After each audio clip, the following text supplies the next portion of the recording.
Happy Tuesday, everybody. Sorry for the late start, but 3 minutes late is 5 minutes early, so you're welcome for the early start. I was in a team meeting, so I wasn't sure I'd get here on time. Hey, fuck you, my lady Hernandez. Sorry for saying fuck you earlier, right then.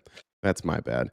Got a little bit of a sore throat this morning, so I apologize if you hear the Ricola in my mouth. I'm going to try not to make that too obvious. Good morning, Jennifer. Good morning. That was a growl. It sounded like a hairball. Wow, it's a fine line between a growl and a hairball. Is that? Got it. Well, everybody's here for your Tinder updates. What's going on Tinder? There's. It's in the chat. I just read it. I'm just reading what the people say. I know. I mean, we're just trying to give the people what they want. So. Jen's been a fucking nightmare this morning, guys. She's been yelling at me all morning. This has not been a good morning. You know what? I'm gonna have to.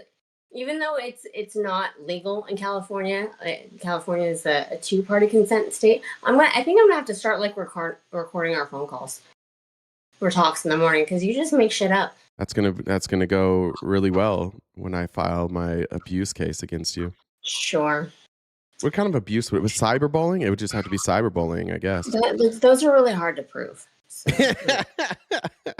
I mean, why do you know that? I've seen. Why do you know that? Huh? Why do you know that? I just know things. I have lots of friends who have tried to seek out like restraint. I mean, cyberbully stuff, and yeah. I mean, it's not easy. Teresa, I don't know when I'm going back to TikTok. I have no idea. We're banned, and they won't let me. They won't give me access to stream using Streamlabs. I have no idea. Right now, if anyone has any idea how we can, our agency is ran into an issue with that too. I didn't try and log in this morning. I'm going to try and log in while Jen gives us an update on her. Yes. Well, thanks, Pretty Kitty, for the subs on Twitch. Hey, thanks, Pretty Kiki. Oh, Kiki. I said Kitty. I can't read this morning, I guess. I think my vision's changing. Pretty Kitty is what Jen's Tinder date calls her. Exactly. Or says about her, I guess. Now, still suspended on TikTok. All right. Still shit out of luck. So. All right. Yeah, I mean, that's whatever. But yeah, so our agency said that they're having issues. They got denial too. So if anyone knows how we could possibly get a stream key, that would be, send me a message. Well, it's not even the stream key. They just have to approve access to Streamlabs.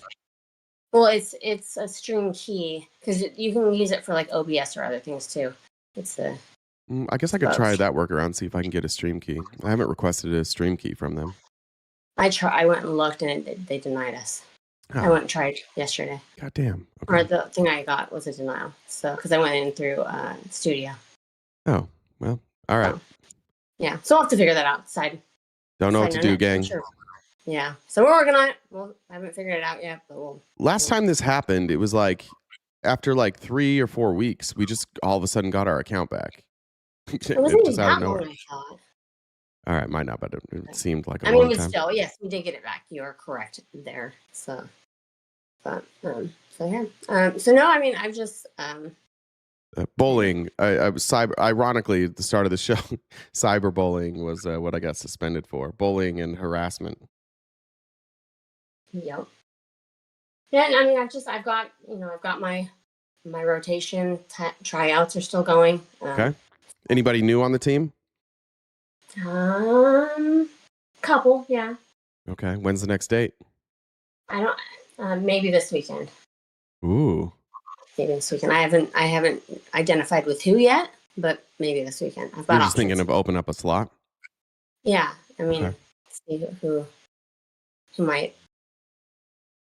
Anything weird? The most worthy of my time. Anything weird? I mean, yes, there's lots of weird. All right, tell us about it. Weird. Let's see, which one can I? Oh, I unmatched him. Never mind. That one's gone.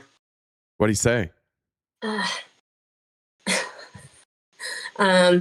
guess we're on YouTube.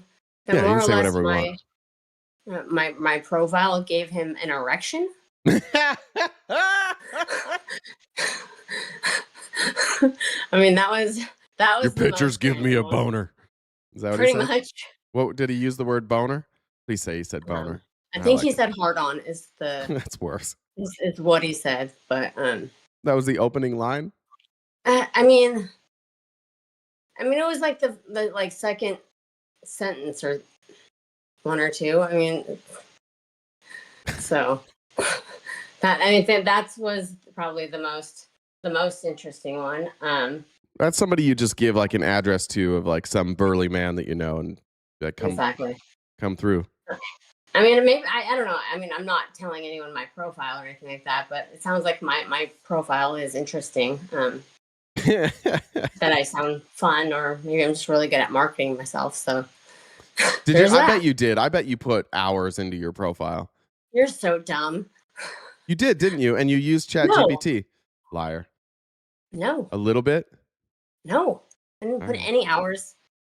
Maybe I may have used ChatGPT to fine tune a couple words or a couple things, but it's all me. It's not anything I wouldn't say. I don't miss dating apps, but I do. I do miss some of the conversations, the awkward conversations. I'm not very capable of that, and I can imagine I have made it not because of anything weird I said sexually, but definitely like weird things I've said, like swing and a miss type of conversation starters. Yeah. Well, so I had one. So one person messaged. What was this? So Sunday, I think this was. He sent me a message or whatever, and so he more. I mean, it was late. It was really really late. Like I have this. I don't usually go to sleep till like 1. Yeah. For no real good reason at all, besides my brain doesn't turn off. So we'd mentioned like we talked yesterday or whatever, and so he sent me a message yesterday and asked, and he said something like, "How's my favorite Tinder girl?" or something like that. I'm like, "Your favorite, huh?" I'm like, "How many?" Oh, no. He said, how many of us have you used that on? Your number one. Oh no, that's not And good. so I laugh. I think it's not a big deal. I think it's funny. But it is weird to talk to a bunch of people that you know, like you're in a rotation. It's like speed dating where everybody pretends that they're not. That was the thing I had the hardest time with. And then if you do go on a date, like if I would go on a date with somebody, then I felt like a dirtbag if I was talking to somebody else. And I did bad. I only lasted a month. I was good, but it was terrible the whole time. What's funny is with Spawn, because she's not comfortable with this whole thing. She doesn't like it at all.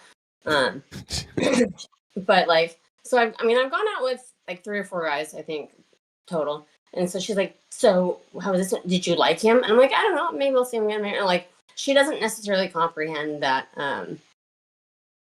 that these are, going on a date with someone doesn't mean anything, that it's going to turn into anything necessarily. How many of the 4 have you kissed? Was it just 2, 3, 4? All 4? It's all 4. 2. Really? Only 2? Okay. Yeah. I thought it was going to be 4. So this one, like I said, I'm joking. I'm if you guys don't realize, I'm sarcastic as shit. I'm rarely serious. And so I'm like, "So how many you use it on?" He's like, "You're the first." And so I send him a meme, because that's and he responded, like, he sent me like paragraphs like explaining why he's not talking to other people. And I'm like, "Dude, it's an app. I don't care." So, like, he felt bad. And that so, was an like, ADHD boy. He had to maybe I'll send it to you, the whole the whole blurb, but it's like 1, 2, 3, 4, 5, 6 messages after I sent the meme. That guy was probably sweet. That was probably the sweetest one. He is. But you have no use for that. I'll see notifications or whatever, and I used to respond to messages a lot faster than I do now. But so I didn't respond back to him till like 1:30 last night. So he's like scrambling that I think that he's a tool. I don't know. But he left him home alone on red. That's devastating to somebody with ADHD. So yeah, so there's that. It's yeah. So I mean, it's entertaining, but yeah. But yeah, Spawn's not a big fan of it, but it's we're working through it. Going All right, through it. we'll try and come up with try and create a good story this weekend. Do something. All right, I'll see what I can come up with. I mean, appreciate that. There's some stuff that if it's a good story, I don't know if I want to share it because then I don't know if it's appropriate. No, you just share everything. That's what I do. No. You just share all of it. No. Howard. We don't have to share. Everyone doesn't have to know everything. Like, Chad, don't you think Jen should have to share everything? If she's going to be here, she should have to share everything. I think that should be a rule. Do you want to share with everyone what you told me this morning?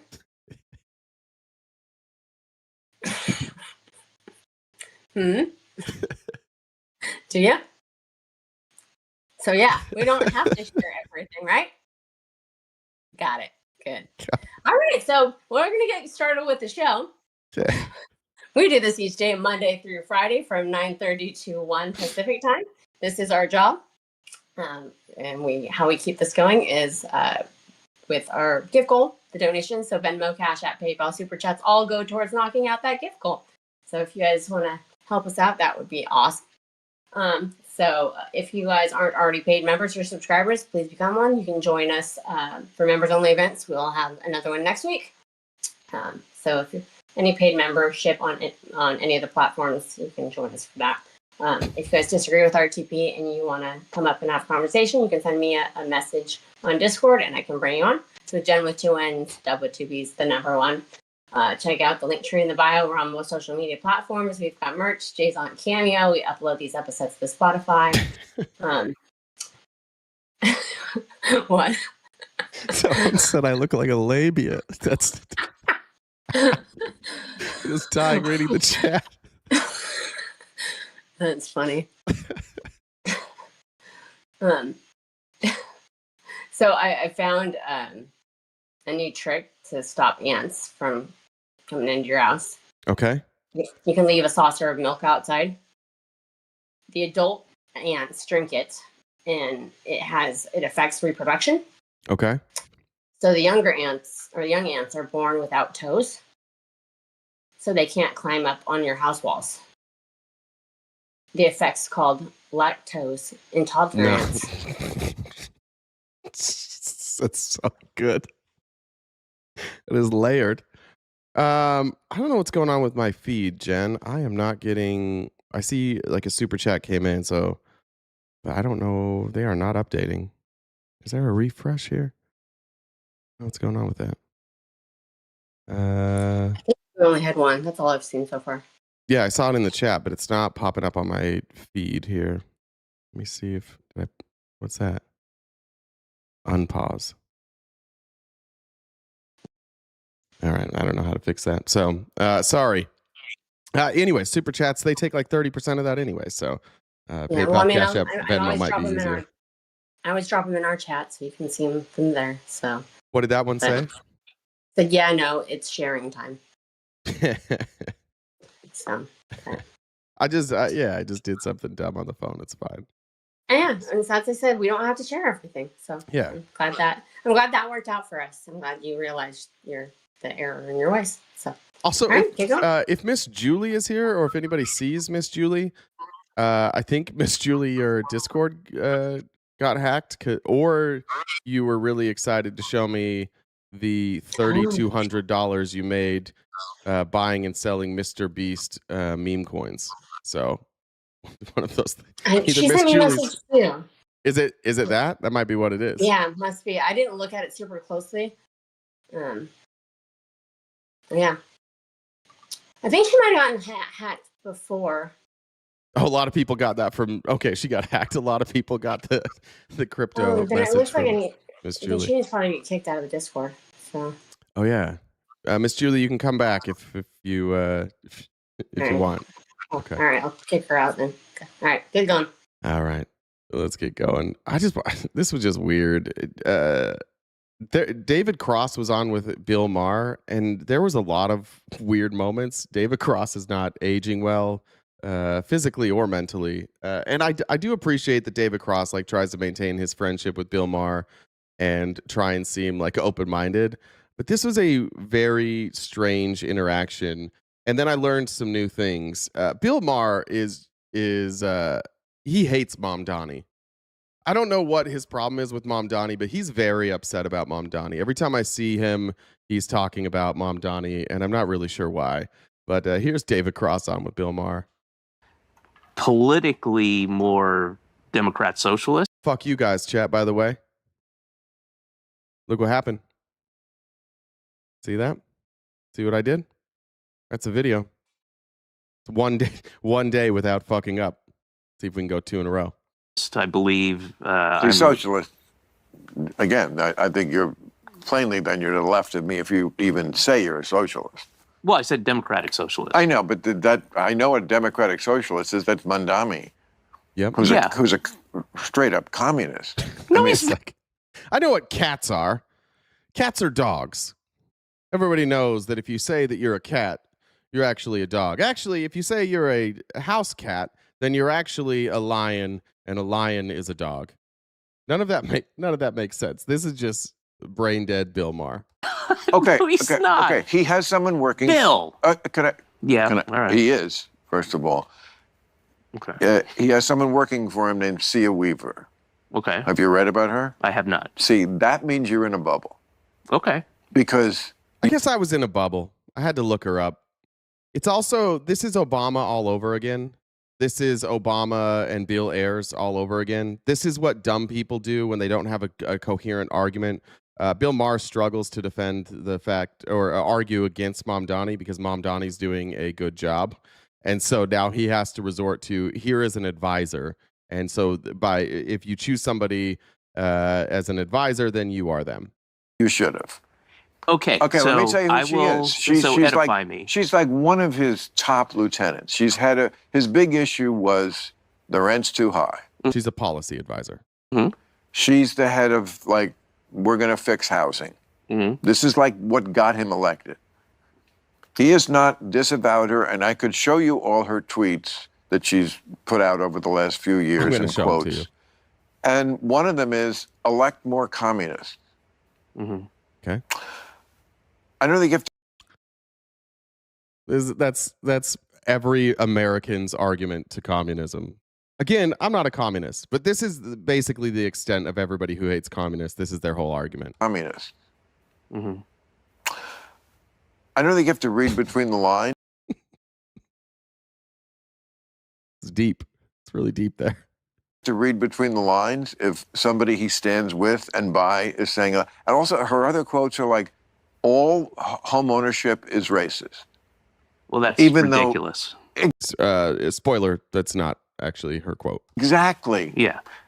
Yes, I have an issue with that thing that she said. I don't know this woman. I will definitely look her up. I'm a fan of Mom Donnie's. I'm a fan of, yeah. Wow, he's so upset about that. Do we have MAGA here yet? Can one of you tell me one thing you don't like about Mom Donnie without saying the word socialism or communism? Is there anybody here? I don't hear very many coherent arguments against Mom Donnie. He's brown, yeah. And I lived in New York for 25 years. Still smoke pot? Yeah. No, I mean, I wish. It just doesn't, I'm not good with it, and it took me fucking forever to learn my lesson, you know? I wish I could, because I enjoy it. Did you used to? I feel like I've smoked pot with you. No, I did. I just don't, my brain doesn't work well on it. You know what I mean? Sure. You just said you. Well, either does Mars, in all fairness. I think being crossfaded for an entire show isn't working for Bill Maher. You like Mandami. Yeah. Well, let's not argue about.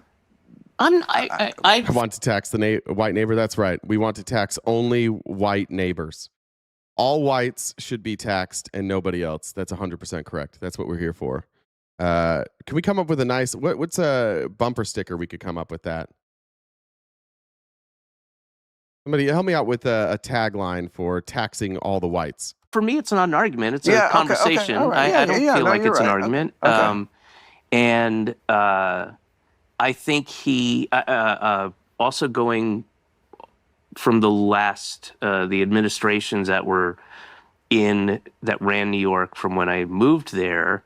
I mean, they weren't. Bloomberg was okay in a. Can we just replace the salt tax? Could we just do that? Can we just call it the salt tax? Replace it? We could do that. Relative sense, but I mean, De Blasio and Adams are just not good. De Blasio was kind of feckless, and Adams was absolutely corrupt, blatantly. Well, and they were all correct, all corrupt. Every one of them. Anyways, I want to show you that the end of that was boring as shit. I should have cut that off. But I wanted to just show you these tweets. These are kind of some crazy tweets. For the record, I know we have some communists here. I am not a communist, and I don't really like communism. But this is how you have to attack somebody like Mamdani, who's doing an incredible job. Mamdani, the democratic socialist, which of course means socialist, which of course means communist, which of course means he's going to genocide all the whites, went to the White House and charmed Donald Trump and everybody else he's around. So they can't really attack him anymore. So now they have to go after his aide. And her name, what did we say her name was? Her name's like Sia. I think it's spelled weird, like Sia Weaver. CEA and then Weaver. It matters that the mayor stands by, and so I assume stands with, someone who says things like, if you don't believe in the government's sacred right to seize private property, it's over. Yeah. That's in the Constitution. That's in our law. It's called eminent domain. That exists. Seize private property. What do you think they do when they pull you over? What do you think they do if you've committed crimes? And you've committed crimes, and then you got money from those crimes, and then you bought property. Yeah, they can do that, of course. Nothing wrong with that. Home ownership is racist. Elect more communists. I don't know. That doesn't seem like a full quote there. Home ownership is racist. I think that if you look at the history of home ownership in this country, though, yeah, filled with racism. Even up through 2008, we still have some of it in more locally, but there was story after story. They report on this. Banks were giving out higher interest rates to people who lived in black neighborhoods, even if their credit score, their FICO score, matched somebody in a white neighborhood. So, yeah, that's not wrong. Elect more communists. That seems like what a communist would say. It's like, elect more capitalists, elect more socialists, elect more pedophiles, which I think was Trump's tagline. Private property, especially home ownership, is a weapon of white supremacy. Yeah. Yeah, the white supremacists have used that as a weapon. Yeah, no problem there. Why can't they find nuance? Why can't people like Bill Maher find nuance here? Do you have anybody here that disagrees with this? That private property, especially home ownership, is a weapon of white supremacy? They also appraise the homes lower when POCs sell homes. Yeah. Is that wrong?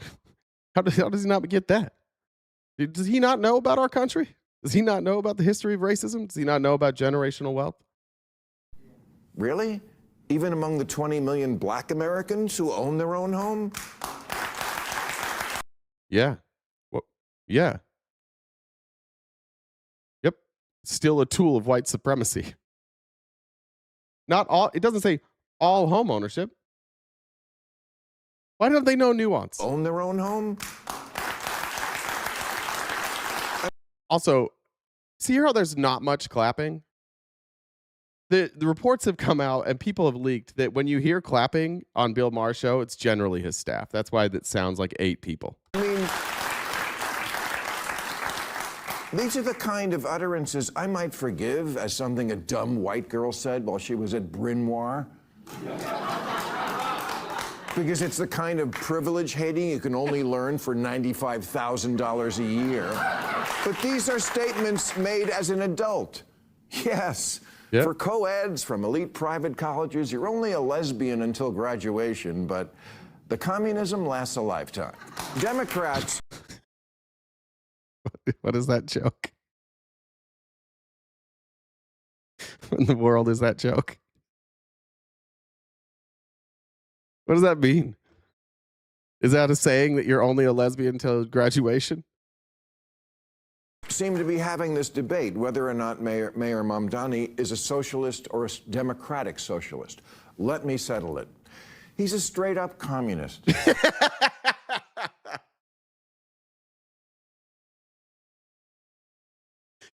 Why is there a debate? He's a democratic socialist. He's a socialist that was elected democratically. He believes in the democratic process, and he believes that as a socialist, you could be elected democratically. How the fuck is New York Times and BBC even putting these articles out there? He's a democratic socialist by every definition. How do I know this? Yeah, how do you know this? Well, I'm reading between the lines when one of his major advisors says, elect more communists, which is fine. It's fine. It's a belief system. He's allowed to believe it, and people are allowed to vote for it. He doesn't believe that, by the way. He's not a communist. But if liberals deny it, like he's just going through a goth phase, they're going to lose more elections. This is like accusing somebody of going through a goth phase while they're wearing like a brightly colored swimming suit and a flower top.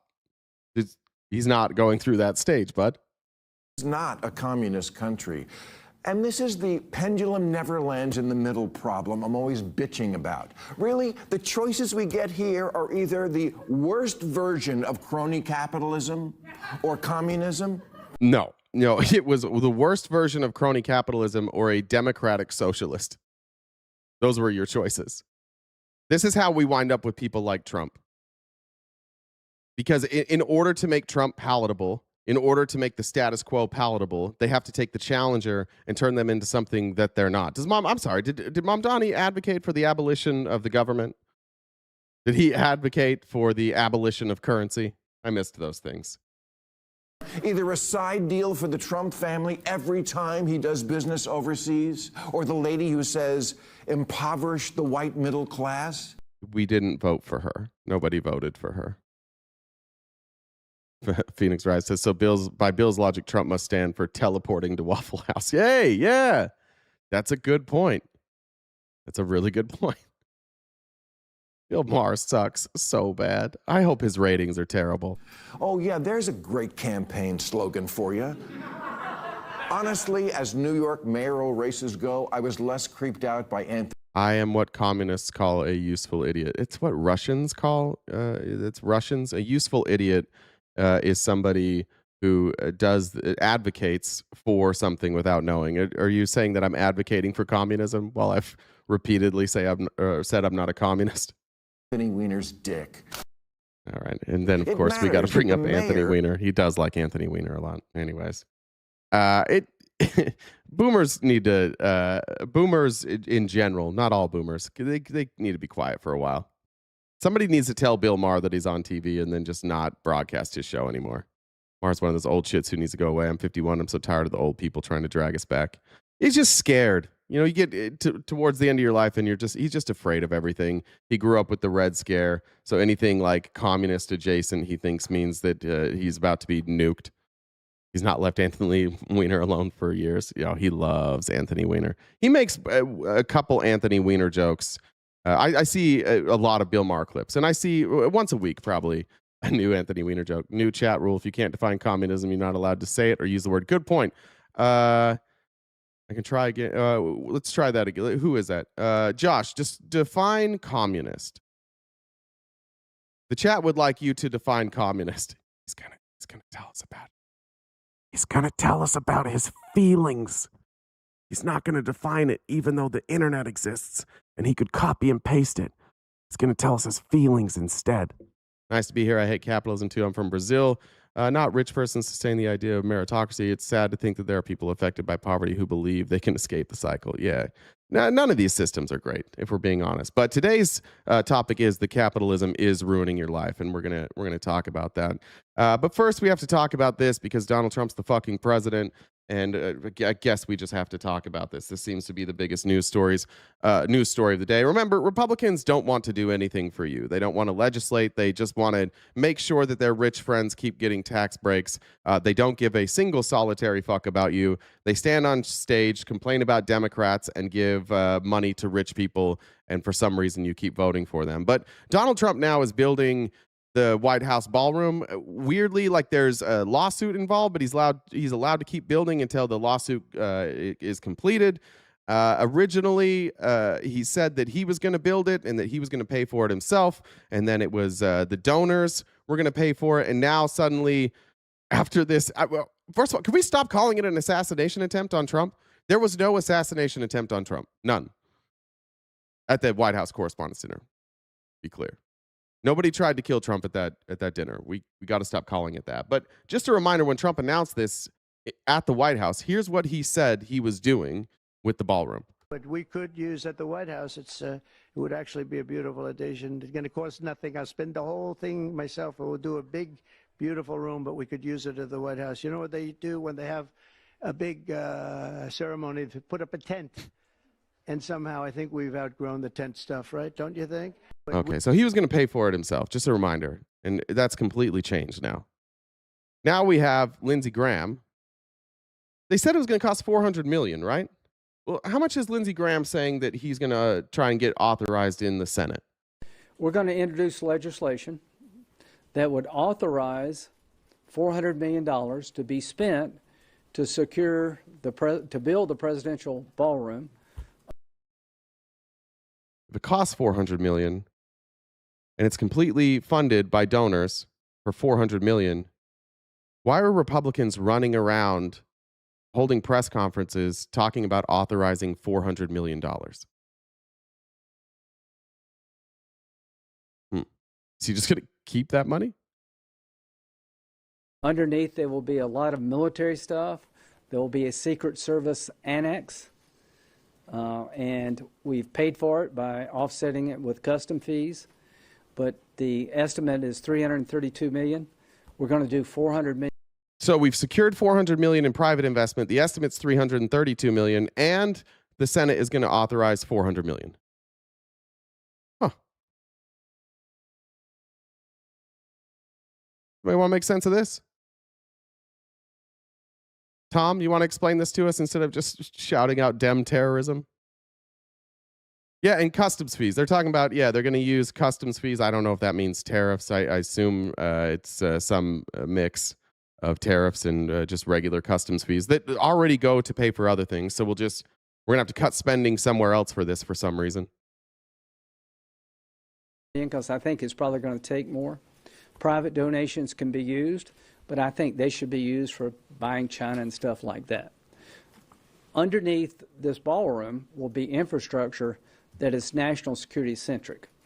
The ballroom itself will avoid the dilemma of having to leave the White House grounds with future presidents and this president's to go downtown in a place that's less secure.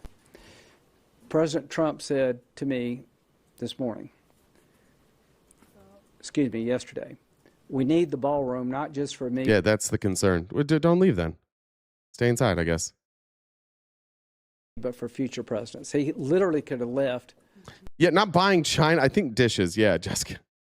I think he said it'll go to buying like fine China. $400 million for that. His bedroom, walked out the back of the White House, and been at the ballroom.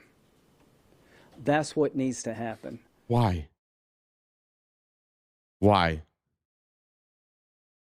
The self-importance of Lindsey Graham and all of these politicians trying to convince us that this is important. I don't want to cover this. I told Jen when she called me, like what the headline should be. I was like, I have to cover some shit. I don't even want to cover this. Why is this all the Republicans are talking about today? There are so many important things that we need to get done. And the Republicans are saying we've got to unify around a ballroom. There's no fucking way any of you guys are pumped about this. There's no way, right? When you have 1,000 or 2,000 people gathered. Can I get a thumbs up from any MAGA who's like pumped about this? In today's environment. And the sooner we get the ballroom built, the more hardened it is, the better for the country. How? So I hope and pray that most people in the Senate after Saturday night will support this bill. Vessel said, women never stop liking each other. Ask maggots. Illusion said, Ballroom, Hitler bunker during coup as the United States falls. Is that what yeah. How are we supposed to not get conspiratorial about this? Nobody can explain to us why. Like, you can't say that it's because of the White House Correspondents' Dinner, because you were already building it before then. That also makes this assassination attempt even more suspicious when you then coordinated the messaging that the money that you spend on conservative content creators, you paid that money and you got the message out that after the assassination attempt, they all tweeted, "This is why we need the ballroom." It seems like it seems like everybody was safe.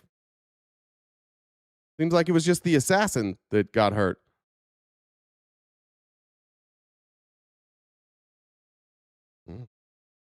You guys tell me I'm waiting for MAGA. You guys have gotten so quiet. It's not even, we can't even talk to you guys anymore today.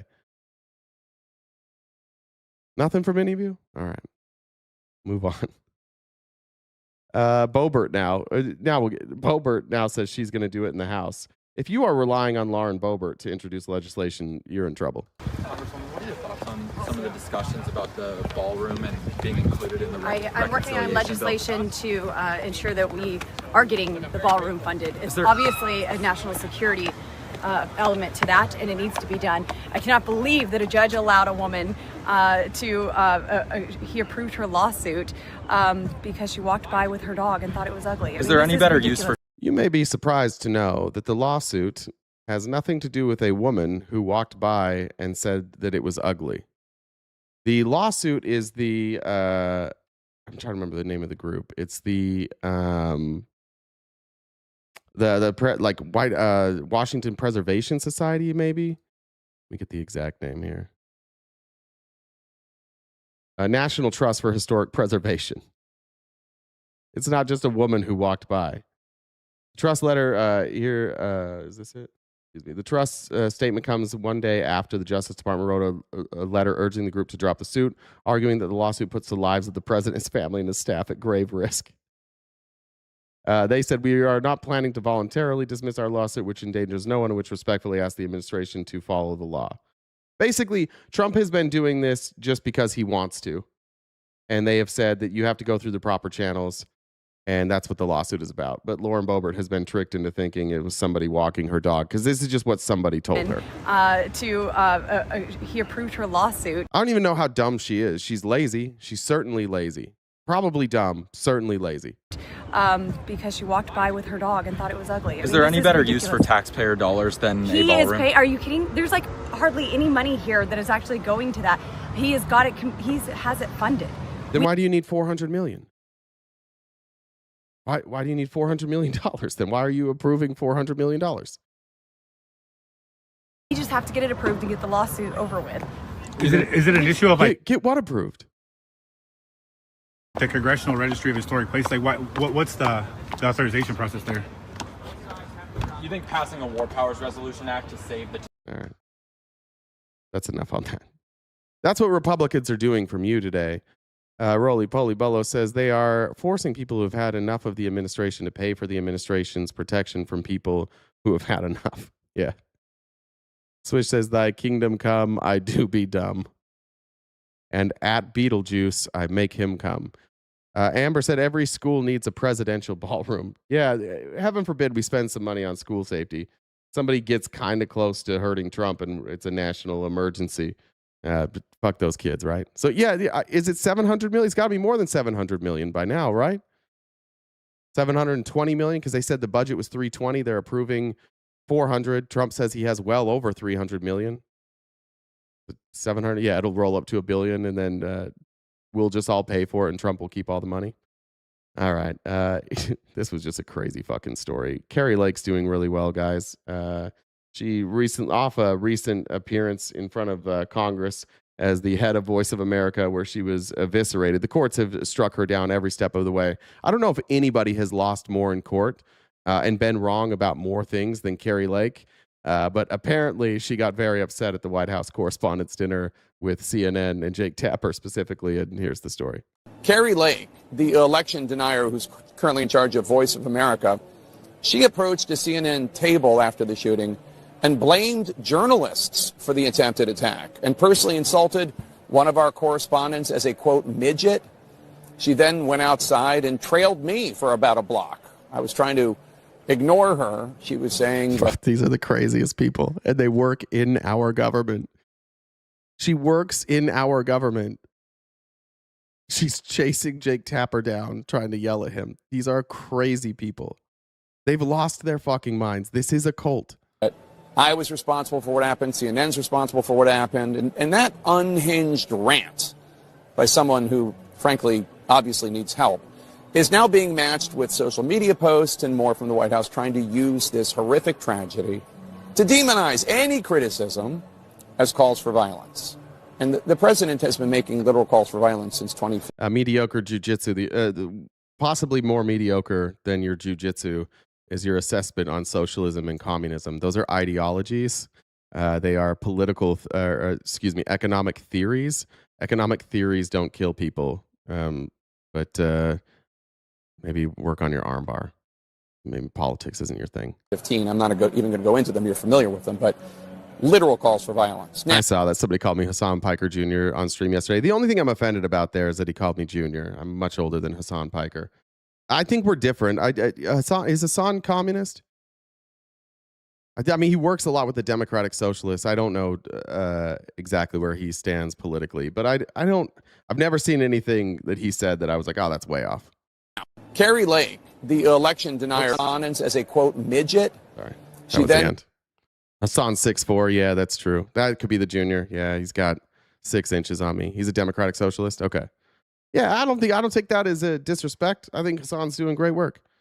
Yeah, I think he deserves all the credit in the world, and there's a reason that people are trying to smear him right now. He's effective.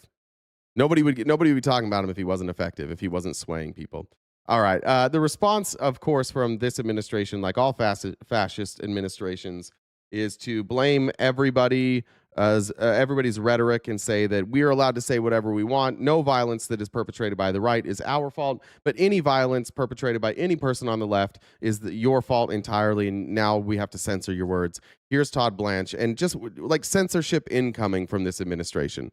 And many people in this room, if we're going to be honest about it, have done it as well. They're just as guilty. He's a foot taller. Fuck you. As a lot of people on X. When you have reporters, when you have media just being overly critical and calling the president horrible names for no reason and without evidence, without proof, it shouldn't surprise us that this type of rhetoric takes place. If you look at what it appears that this defendant had in his past, we're talking about somebody who was For the record, we regularly call him a dictator. We regularly call him authoritarian. We call him a fascist. If I read the manifesto correctly, what they called him was a rapist and a pedophile. And rapist sounds correct. There was a court case. He fits all the definitions of a rapist, and he has multiple allegations of rape, including from his own wife. If you've ever read that story, it's horrific. He got really mad about a scalp reduction surgery from a doctor that she suggested. So he came home, slammed her onto the bed, started ripping her hair out, and then raped her. So that's fair. I think those are fair things to call him. Perhaps you guys shouldn't elect racist pedophiles. You know what I mean? Wait, I don't think people were calling, did I say racist pedophiles? That's rapists and pedophiles. But I don't remember those accusations against other presidents. I don't remember any of them. I mean, I guess Bill Clinton, maybe. There's no problem. Republicans don't really have a problem calling him that. I believe Hassan identifies as a Marxist. Okay. What is a scalp reduction surgery? It was this. So Trump obviously has always been insecure about his hair. And they used to, before they had like hair transplants, one of the things that they used to do like in the 80s and 90s is they would reduce the size of your scalp and then like pinch it back together. And so your hair could cover more area. So if you had like a bald spot, they would take out the loose skin and they would tighten it up. So he has some failed scalp reduction surgeries. college educated, who has a job, who is otherwise living his life. And we'll find out more about him, as I expect, in the coming days and weeks. But he chose to do what he did. And so. Yes, also, yeah, gender affirming care. That's correct. Trump had gender affirming care. Our threat environment is, we are ready. I mean, I'm not going to go through what Director Patel just talked about with the way we responded. But this was something that we will always be prepared for. And it's sad that it has to happen, but it's not a new thing, unfortunately. Yeah. Many people. And it's not the words. Accurately describing Trump as the person he is does not mean you're inciting violence. What they would like us all to do is be in the cult with them and pretend that Donald Trump is not these things. Sorry. It's our job as a citizenry, and it's my job as somebody that does media for a living, to report on things accurately and label things accurately. Trump is a sex criminal. Phoenix said, so we got Epstein to distract from ICE, Iran to distract from Epstein, assassination, Ballroom attempt to distract from Iran, Ballroom to distract. I don't know. I don't even know if it's like, I don't know if it's that deep, honestly. I think that it potentially could just be that Donald Trump is chaos. His entire life has been chaos. He never sits still. There's always some drama. He's always a victim. He's always complaining about something. It's what he is. He just bitches and moans all day long. And it's been like, you go back and watch any clip from the 80s, the 90s, the 2000s. Anytime Donald Trump was on TV, if he wasn't promoting himself, he was just complaining about how unfair life was to him. It's what he does. So, like, is it a distraction? Yeah, effectively it is, but I don't even know if he's doing it on purpose. It's just what he does.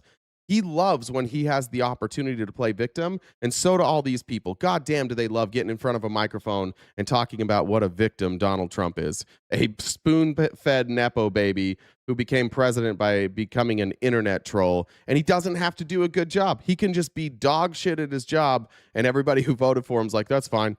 We still love him. I think the rich have it easy. Yeah, they do. You think is it hard to be rich in this country? I'm sorry. Help me out. Maybe I'm not being nuanced yet. What's so hard about being rich? You have to maintain your rich. It's hard. If your daddy gives you money and you lose it, then your daddy won't be proud of you. What's hard about being rich? Am I a vegetarian? No. Either's your dad. He eats my meat all the time. I said Tony Ravioli. I don't know. Is Tony Ravioli still around? You guys don't even know how hard this is for me. I inherited a fortune from Chef Boyardee. All right. Here was... I didn't label this one right. This was on Abby Phillips' show. This is just pathetic. Do you guys ever get tired of crying about being victims because Donald Trump isn't liked? Will you ever stop adopting his victimhood? 20% of young Democrats in this country that think political violence is acceptable. Could that be because we have normalized demonizing the sitting president of the United States of America and calling him Adolf Hitler, or saying... No. Also, mostly nobody calls him Hitler. More Shitler. A lot of people call him Shitler. And again, we read the manifesto, and it said he was upset because he was a pedophile and a rapist. He's a threat to democracy, or saying that he's an evil man, or saying he is a threat to democracy as he consistently tries to overturn democratic processes. What was the other one? Again, stop reporting on him accurately. Evil man. Also evil. Yeah, of course he's evil. He's been cheerleading a genocide this entire time. He's a rapist. Yeah, he's evil. I'm sorry. What do you want us to do? You want us to have pick different words? Or saying, again, I go back. Did he take it back? Did he take it back? Yes, and he got something out of it. Oh, wait, the guy's not Adolf Hitler. He got and I something out of actually it. like him. He works for them. If I had a payoff out of it, I would take it back This is why they will never stop trying to kill Donald Trump, because there is no bullet. Who's they? 2 Republicans and then this guy. There's 3 people that have tried to kill him. 2 of them came from your side. That can be shot at him that somehow is not justified by the left, saying, well, somehow it's Donald Trump's fault. Well, look, he's the one that said things in the past. For the record, I don't victim shame. Your words should not get you shot. I agree with that. I don't think that being a piece of shit, saying bad things, should get you shot. But if you're going to then say that the problem is the reason why people keep trying to hurt him is because of words that you say, well, then we're forced to kind of talk about the words that he says too. And maybe his words are a problem too then. Hold on, I'll say this until They I'm are blue in going the to face. try to kill him forever if y'all I keep will this say up. this until I'm blue in the face. No one at this table Nobody. has justified All these any issues violence don't against mean President anything. Trump. Abby, and so I think that with all making due those respect- generalizations, no, with all due respect, making those kinds of generalizations only coarsens the dialogue that we're trying to have. And What's the rhetoric, Salty Colonel? What's our rhetoric? Tell me what my rhetoric is about Donald Trump. That's untrue. Am I, honestly, let's have an honest dialogue here. What is it that I've said today? And I'm not a Democrat, but I get it. I'm on the left, so let's say that.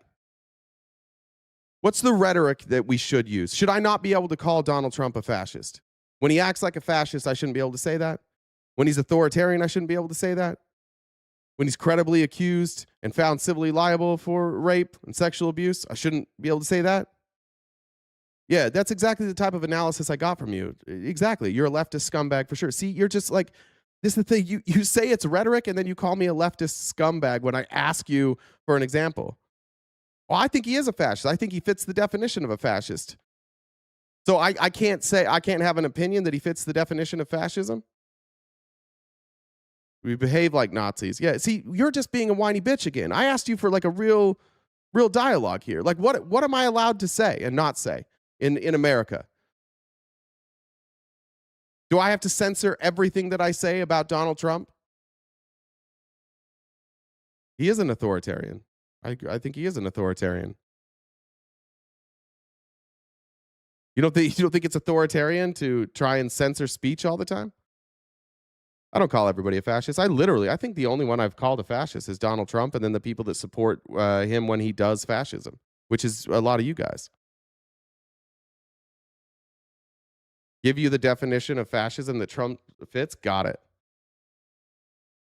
Let's do this again. We're going to talk about the 14 tenets of fascism. Now, fascism is a word that is kind of made. I mean, it's made up like everything else. What you do if you're trying to determine whether or not somebody's a fascist is you take historically like the characteristics of fascists, which were started by the fascisti in Italy, and you take the similarities. And people have broadly found that if you fit between 12 and 14 characteristics of these 14 characteristics of fascism, then you can say this person's a fascist. So let's go through all 14 and watch. He's going to hit 14 out of 14. Now, what MAGA is going to do in this chat right now is every time we do one of these, they're going to say Joe Biden or Obama. That's what they'll do. What they won't do is address that Donald Trump fits all of these, and I can give examples for all of them. Number one, powerful and continuing nationalism. Fascist regimes tend to make constant use of patriotic mottos, slogans, symbols, songs, and other paraphernalia. Flags are seen everywhere, as are flag symbols on clothing and in public displays. Again, just so we can be clear for you guys, if you fit one of these, that doesn't make you a fascist. You have to fit all 14 or 12 or 13. Okay, so one of these by themselves does not make you a fascist, so we can avoid that argument. Two, so do we agree that fits Trump? Obviously, right? Like there's flags on everything, obviously. Make America Great Again has his own slogan. What was it? Make Germany Great Again? What was it? I remember there was like Make Germany Great Again. That was crazy. Where did he get the does anybody remember? I have a tough memory on this. Where was the phrase America First popularized? Which party in America first said America First? Does anybody remember? Oh, it was the Nazi Party of America? Oh, okay, gotcha. Not the KKK, it was the Nazi Party of America. Yeah. You can look that up in the 30s, the American Nazi Party. But yeah, they probably weren't fascists, right? Disdain for the recognition of human rights. Because of fear of enemies and the need for security, the people in fascist regimes are persuaded that human rights can be ignored in certain cases, i.e., if you are an immigrant. Watch this. MAGA, do you believe that people who are here and are undocumented or illegal immigrants have due process rights? Any of you? Any of the MAGA here, do you think that if you are an undocumented immigrant, you have due process rights. Fine to saying, get the fuck out of here, Andrew Wilson. No. Yeah. Wrong, though, right? You say no, but wrong, because our Supreme Court has ruled that you do. So that is the disdain that we're talking about, and that you think that human rights can be ignored in certain cases, like the one we just laid out right there. Human rights can be ignored if you don't like them. That's why we call you fascist. The Supreme Court has ruled that undocumented immigrants have due process, but you all say that they don't. How about that? What about trans people? Can they exist in the same way that you do? No. No, certain people can have their human rights ignored, right? There we go. So 2 for 2. Identification of enemies and scapegoats as a unifying cause. Holy fucking shit. I've been showing you just videos of Democrats are unifying cause. But what else is your unifying cause? What did Trump run on? Immigrants are going to come and they're going to steal your country. They're taking white people's jobs. They're eating your pets. They're kidnapping your kids. They're murdering your families. Trans people are ruining sports. The Marxists, the communists, the Muslims. You got a Muslim ban. It's 3 for 3 there. Everything you guys care about is just hating people. That's it. See? There it is. Yeah. Poisoning the blood. Your entire movement is a hate movement. Quick, tell me one thing you guys are unified on that isn't hatred. I'll wait. MAGA, what is one thing that the Republicans are unified on right now that is not based on their hate?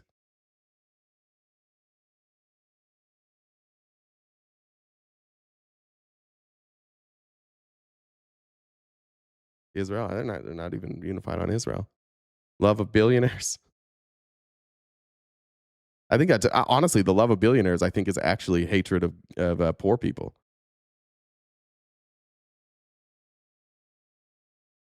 No? Okay. None of those? 3 for 3. Supremacy of the military. There's a clip going around today. We'll probably cover it tomorrow. Andy Ogles went to Belmont University and got absolutely diced up. But Pete Hegseth does this all the time. If you say that we're losing the war in Iran, then you're not America, because we're the greatest military ever. Even when there are widespread domestic problems like we have now, the military is given a disproportionate amount of government funding. 1.5 trillion they're asking for right now, while we're all in a affordability crisis. Holy fucking shit. And the domestic agenda is neglected. Soldiers and military service are glamorized. Okay, 4 for 4. Rampant sexism. That's an easy one. Right? Do we even need to cover that? Governments of fascist nations tend to be almost exclusively male-dominated. Under fascist regimes, traditional gender roles are made more rigid. Opposition to abortion is high, as is homophobia and anti-gay legislation and national policy. Whoopsies! Yes, yeah, again, don't both sides this shit. Don't both sides the shit, because having one of these things doesn't make you fascist. It's all of them. You can't both sides all 5 of these so far. Right? 5 for 5. Controlled mass media. Sometimes to media, I think I'm supposed to say sometimes the media is directly controlled by the government, but in other cases, the media is indirectly controlled by government regulation or sympathetic media spokespeople and executives. Censorship, especially in wartime, is very common. How many people went to prison? How many people lost their jobs? How many journalists lost their jobs for reporting accurately on the genocide in Israel? Or excuse me, in Gaza by Israel. 6 for 6. Obsession with national security. Fear is used as a motivational tool by the government over the masses. Yeah, we have to bomb all these people in Iran because our national security. They couldn't hit us with any of their weapons, but it's very important. You must stay scared. 7 for 7. The Ballroom, perfect example. 7 for 7. 8. Religion and government are intertwined. Duh. Fucking duh. Our military is praying. They're using fake prayers now. We're constantly saying that we're literally in a war with Iran, and our military is saying that this is justified, that it's a religious war. Just look up the 14 tenets of fascism, Sam. You can find it anywhere. Where are we at? Corporate power is protected. The The governments in fascist nations tend to use the most common. The industrial and business aristocracy of a fascist nation often are the ones who put the government leaders into power, creating a mutually beneficial government and relationship and power elite. How did J.D. Vance become the vice president? Where did Donald Trump get all of his money? I'll give you guys if you give me $1 billion, I'll cut your taxes. Elon Musk put in, what, 400 million? Damn. 9 for 9. And what did they get in return? Protection. What's in front of the Supreme Court today? Today, in the Supreme Court, or maybe it was yesterday, they're hearing oral arguments about glyphosate being put into our food and on our crops. And at the same time, in Congress, they are trying to pass a bill giving these companies who use it's glyphosate, right? I think that's what it is. Giving them the ability to avoid future litigation for the deaths that they cause. It's happening right now. As the Supreme Court is hearing the case, Republicans in Congress are running cover for a giant Monsanto and Bayer. They're running cover for Bayer and Monsanto. Cool, right? Labor power is suppressed. Who in this country loves to suppress unions? Glyphosate. Yeah, glyphosate. What did I say? Who's anti-union in this country? Mass layoffs, yeah. Collective bargaining needs to be avoided. Disdain for the intellectuals and the arts. Duh. Right? Y'all hate education. Y'all hate higher education. You hate art. You hate movies. I wish they were like the good old days. How come they don't? Yeah, liberal college, exactly. Obsession with crime and punishment. Literally ran on Law and Order. Also ran on taking everybody from the Epstein files and throwing them in prison, but you guys gave up on that one. Rampant cronyism and corruption. What's Trump made? About $6 billion now at this point. All his friends are making billions. Insider trading galore. Got his sons on the betting market on those betting market boards. They're making hundreds and hundreds of millions of dollars with rampant cronyism and corruption. Both Trump's sons now sit on the boards of drone manufacturers, something they have no experience in, and they're making hundreds of millions of dollars now on government contracts. Good point. Astro Galaxy Destroyer. Trump fired all 22 members of the Board of Science yesterday. Fuck. Are we at 13 for 13 here? And 14, fraudulent elections. Sometimes elections in fascist nations are a complete sham. Other times elections are manipulated by smear campaigns against or even assassination of opposition candidates, use of legislation to control voting numbers or political district boundaries, and manipulation of the media. Fascist nations also typically use their judiciaries to manipulate or control elections. Now, again, I think Republicans would say that the assassination attempts on Donald Trump might fit this. That's fine. If you want to include that, that's fine. But what has Trump done? Is he running smear campaigns about our elections? How about have the people who support him bought up the election machines? How about gerrymandering? How about trying to pass the SAVE Act? Voter suppression. 14 for 14. This is why we call him a fascist. And until you have a better argument for why he's not a fascist, then we're going to keep calling him a fascist.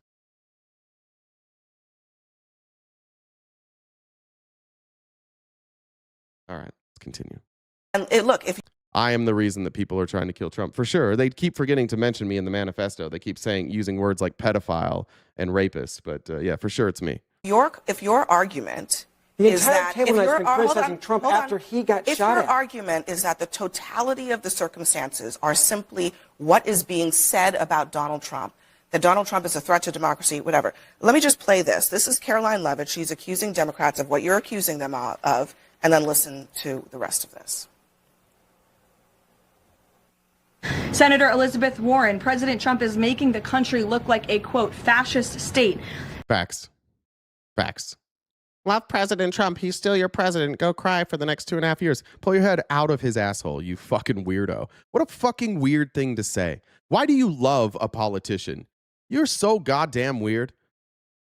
You have any idea how fucking weird that? Can you imagine any of us? Can you imagine sitting up here for 4 years during Joe Biden going like, I love Joe Biden. He's the greatest president of all time. Cry more. None of us did that. Why are you guys so fucking weird about Donald Trump? He's not going to fuck you. He can't. His shit doesn't work. He's wearing a diaper. Why are you so obsessed with him? It is weird to watch this every day, to watch people be like, I love him so very much. Why? Stop it.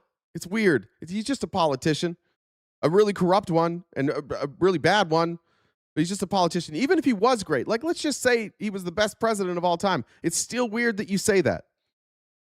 Senator Adam Schiff saying President Trump using a dictator playbook. Senator Ed Markey calling President Trump a dictator, saying that this administration's actions are authoritarianism on steroids. We're living in a fascist state. Okay, so obviously those are bad, right, according to them. But if Trump says this is all fine. It all comes out of the White House. Crooked Joe Biden, the worst president in the history of our country. There's a radical left Marxist, communist, fascist. She's a Marxist. She's a fascist. Comrade Kamala Harris. So look, the point is that it's not that Donald Trump is responsible for violence against those people. The point is that it's not enough to explain the moment that we are in. It's just, did he call her a fascist? Did she call him a fascist? Because that is happening on both sides of the debate. There is more that is contributing to where we are as a country. And what happened to sticks and stones? Now it's just crybaby bitch shit from you guys. Yeah, you called us names. It hurts our feelings, and we're going to blame everything on you calling us names now. Toughen up. Especially you, bud. You got to toughen up. It is bad. It is unquestionably bad. And if we fail to actually address the... You love Trump? What's Trump fighting? Let me ask that question then, Falcon. What is Trump fighting for that you love, regardless of the consequences? What's one thing Donald Trump has done for you?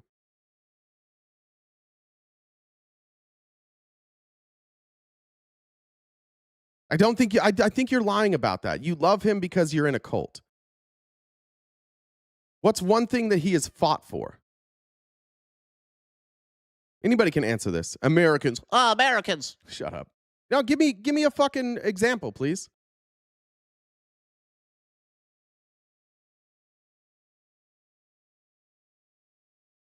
He has ended 8 wars, and he is raised minimum wage, cheaper healthcare. Healthcare costs are exploding. Minimum wage is exactly the same, and he didn't end 8 wars. What do we got? You don't have any? No tax on tips? That wasn't him, silly. That was Congress. Freedom of speech, that was the founding fathers. No, I said, what did he do? Not what does he believe? Pro-life. What did he do? You're just saying things that you believe. Pro-life, pro-2A, pro-military, build up, close borders, ending wars. What did he do? You got to tell me something he did, not just things that you agree with. What did he fought for? What did he accomplish here? We could do the whole show. Give me a list of things he did so far. Yeah, he stole Bernie's idea on no tax on tips. Yeah. Stopped illegal immigration. Nope, there's still illegal immigration happening. Stopped abortions. Nope, there's still abortions happening.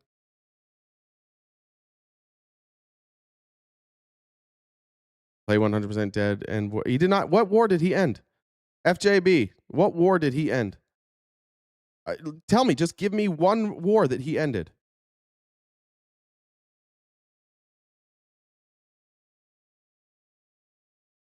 Isn't this crazy that none of you guys can pick? You can't tell me one thing? How come when I ask you for example, you're just insulting me? Guys, you're putting my life in danger by calling me names here, just so we're clear.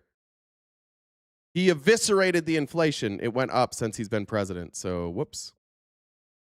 It's up. Illegal immigration is 97% down. Where are you getting that number?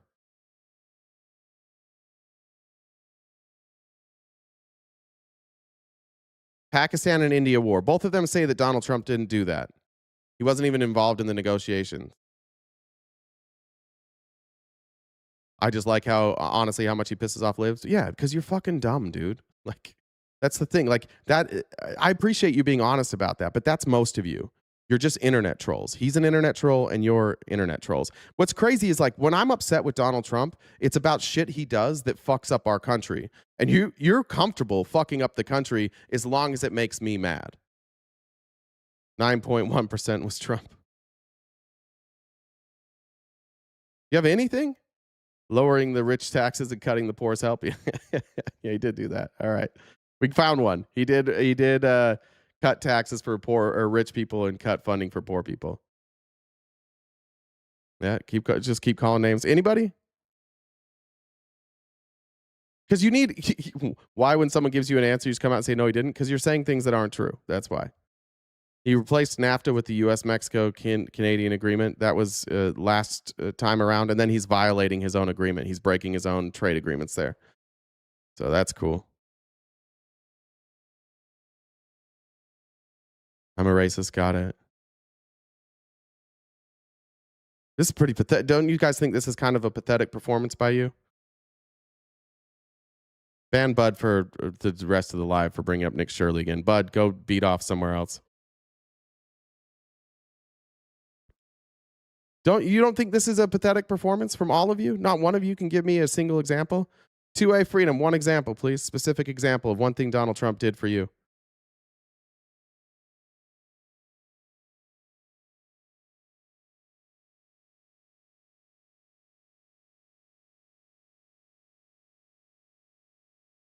I'm a loser. Got it, Big Daddy. But a specific example would be great. Having some big feelings today, aren't we, guys? This is a pathetic bump stock ban. Yeah. Tax break. I mean, that was Congress. I don't know if you know how laws work, but Congress writes the legislation. That's not the president. But when you are, that's how like stupid the Republican Party has become. That anything Congress does, you give credit to Trump for, which is weird. I offer nothing to debate. I'm not debating right now. I'm asking you guys for examples. Nothing? All right. Okay. We'll just keep going. Good try. Round of applause for MAGA in the chat. They got a lot of big feelings. And I hope that things get better for you later today. Root causes, we are going nowhere. I would say this. So if we want to bring the country together, since Donald Trump was actually shot, has he toned down his allegedly rhetoric? No. Or has he raised the rhetoric? Raised it. He's absolutely accelerated his rhetoric. It has been. It is definitely toned down from 2016 to 2020. It has been 48 hours. No, I said the first time when he was shot in the ear. Has his rhetoric gone up or down? Up. Up. He has never stopped. All right. I agree with you. In 16, 17, 18, 19, and 20, he was way more in your face. You look at a guy that was shot at again the other night, and he went much calmer. Look, much calmer. And yet you still say, well, this is somehow Donald Trump's fault. We have more on this topic because there's more on this topic, but to answer your... It's just nonstop crybaby shit. You have all embraced Donald Trump as your own personal victimhood. It's so pathetic. It's honestly so pathetic. None of you are you're actually being hurt by this administration, and you don't care about that. You just care about Donald Trump's feelings, and then you adopt that. RTP, did you see that Trump and the worst administration ever fired a lot of scientists from the NSB? Yeah, 22. All of them, all at once. That was cool. Well, we got the bots fired up today, didn't we? Guys, you got it. Sorry, I'm not going to engage with you all the time, but we're having some big feelings there in the chat. So best of luck to you. I'll come back to you in a minute when we need more non-examples.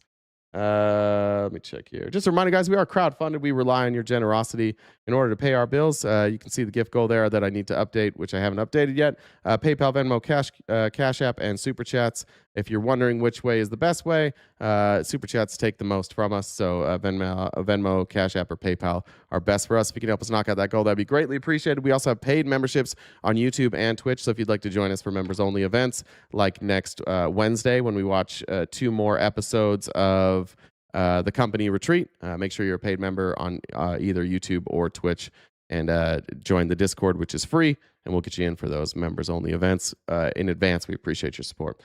Okay. This was actually wild. I didn't see this. I hate to add fuel to the fire, but incompetence is kind of the brand of the Trump administration. This was a hot mic caught on Fox News.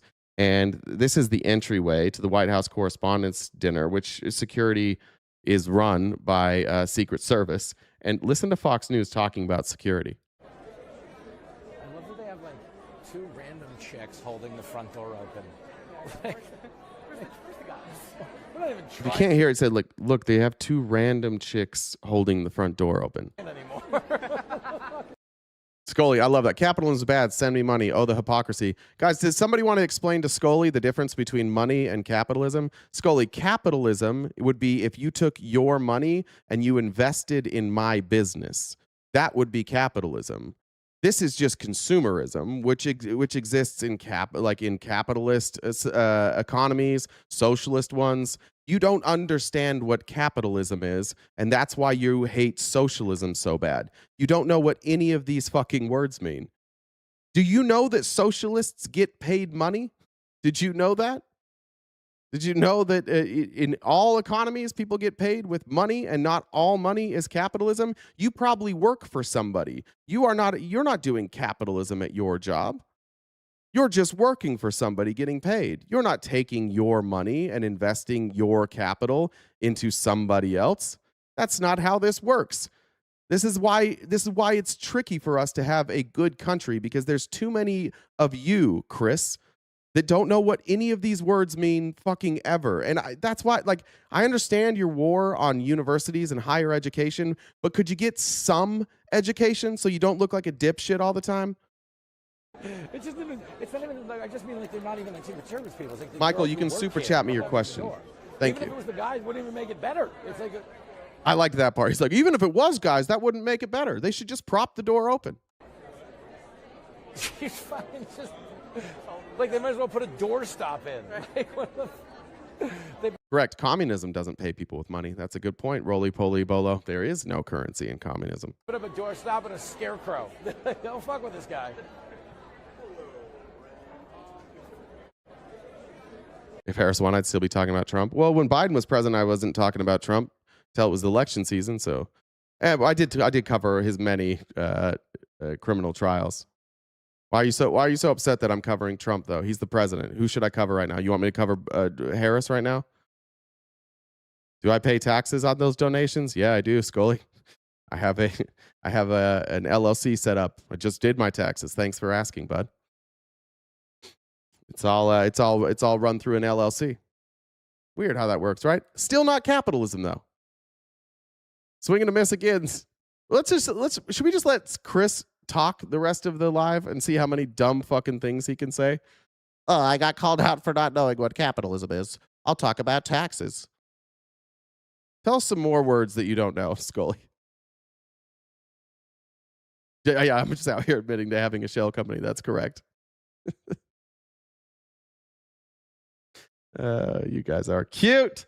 Cute kids. All right. Well, Jimmy Kimmel made a joke about Donald Trump, and now Melania and Donald Trump are calling for his firing because for a bunch of people who call everybody else snowflakes, you sure are a bunch of fucking snowflakes.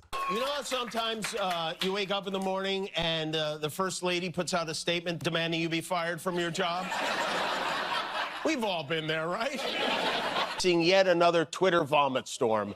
And a call to fire me from our first lady, Melania Trump, saying I should be fired. It wasn't a joke? Oh, he was serious when he said she looked like an expectant widow 5 days before this happened? It wasn't a joke? He was just on a comedy show? It's not a joke when it's about Trump, guys. You can't joke about Trump. Because of a joke I made, again, 5 nights ago. It was a pretend roast. I said, our first lady, Melania, is here. Look at her, so beautiful. Mrs. Trump, you have a glow like an expectant widow, which... That's a joke. It's just a joke. You don't have to like the joke. Not all jokes are even funny. I don't like all jokes. He shouldn't be fired for making a joke. Unless you guys in your cult have all adopted Donald Trump as your own personal victimhood. We care about nothing, only Donald Trump. If you insult the Donald, you have insulted us, and you shall lose your job. It's not funny. Nobody should be joking about Donald Trump. Obviously was a joke about their age difference and the look of joy we see on her face every time they're together. It was a very light roast joke about the fact that he's almost 80 and she's younger than I am. It was not, by any stretch of the definition, a call to assassination, and they know that. I've been very vocal for many years speaking out against gun violence in particular, but I understand that the First Lady had a stressful experience. It's not funny when you talk about somebody dying and your wife gloating over it. Well, okay, gotcha. Well, some people think that's funny. You don't see no humor no matter what. Okay, then don't laugh. Change the channel. You fucking snowflake. I don't think it's funny. Huh. There's nothing funny about then don't watch it. There's a lot of things I'm going to say here that you're not going to think are funny. Half my jokes don't land. Every live, half my jokes don't land. Toughen up.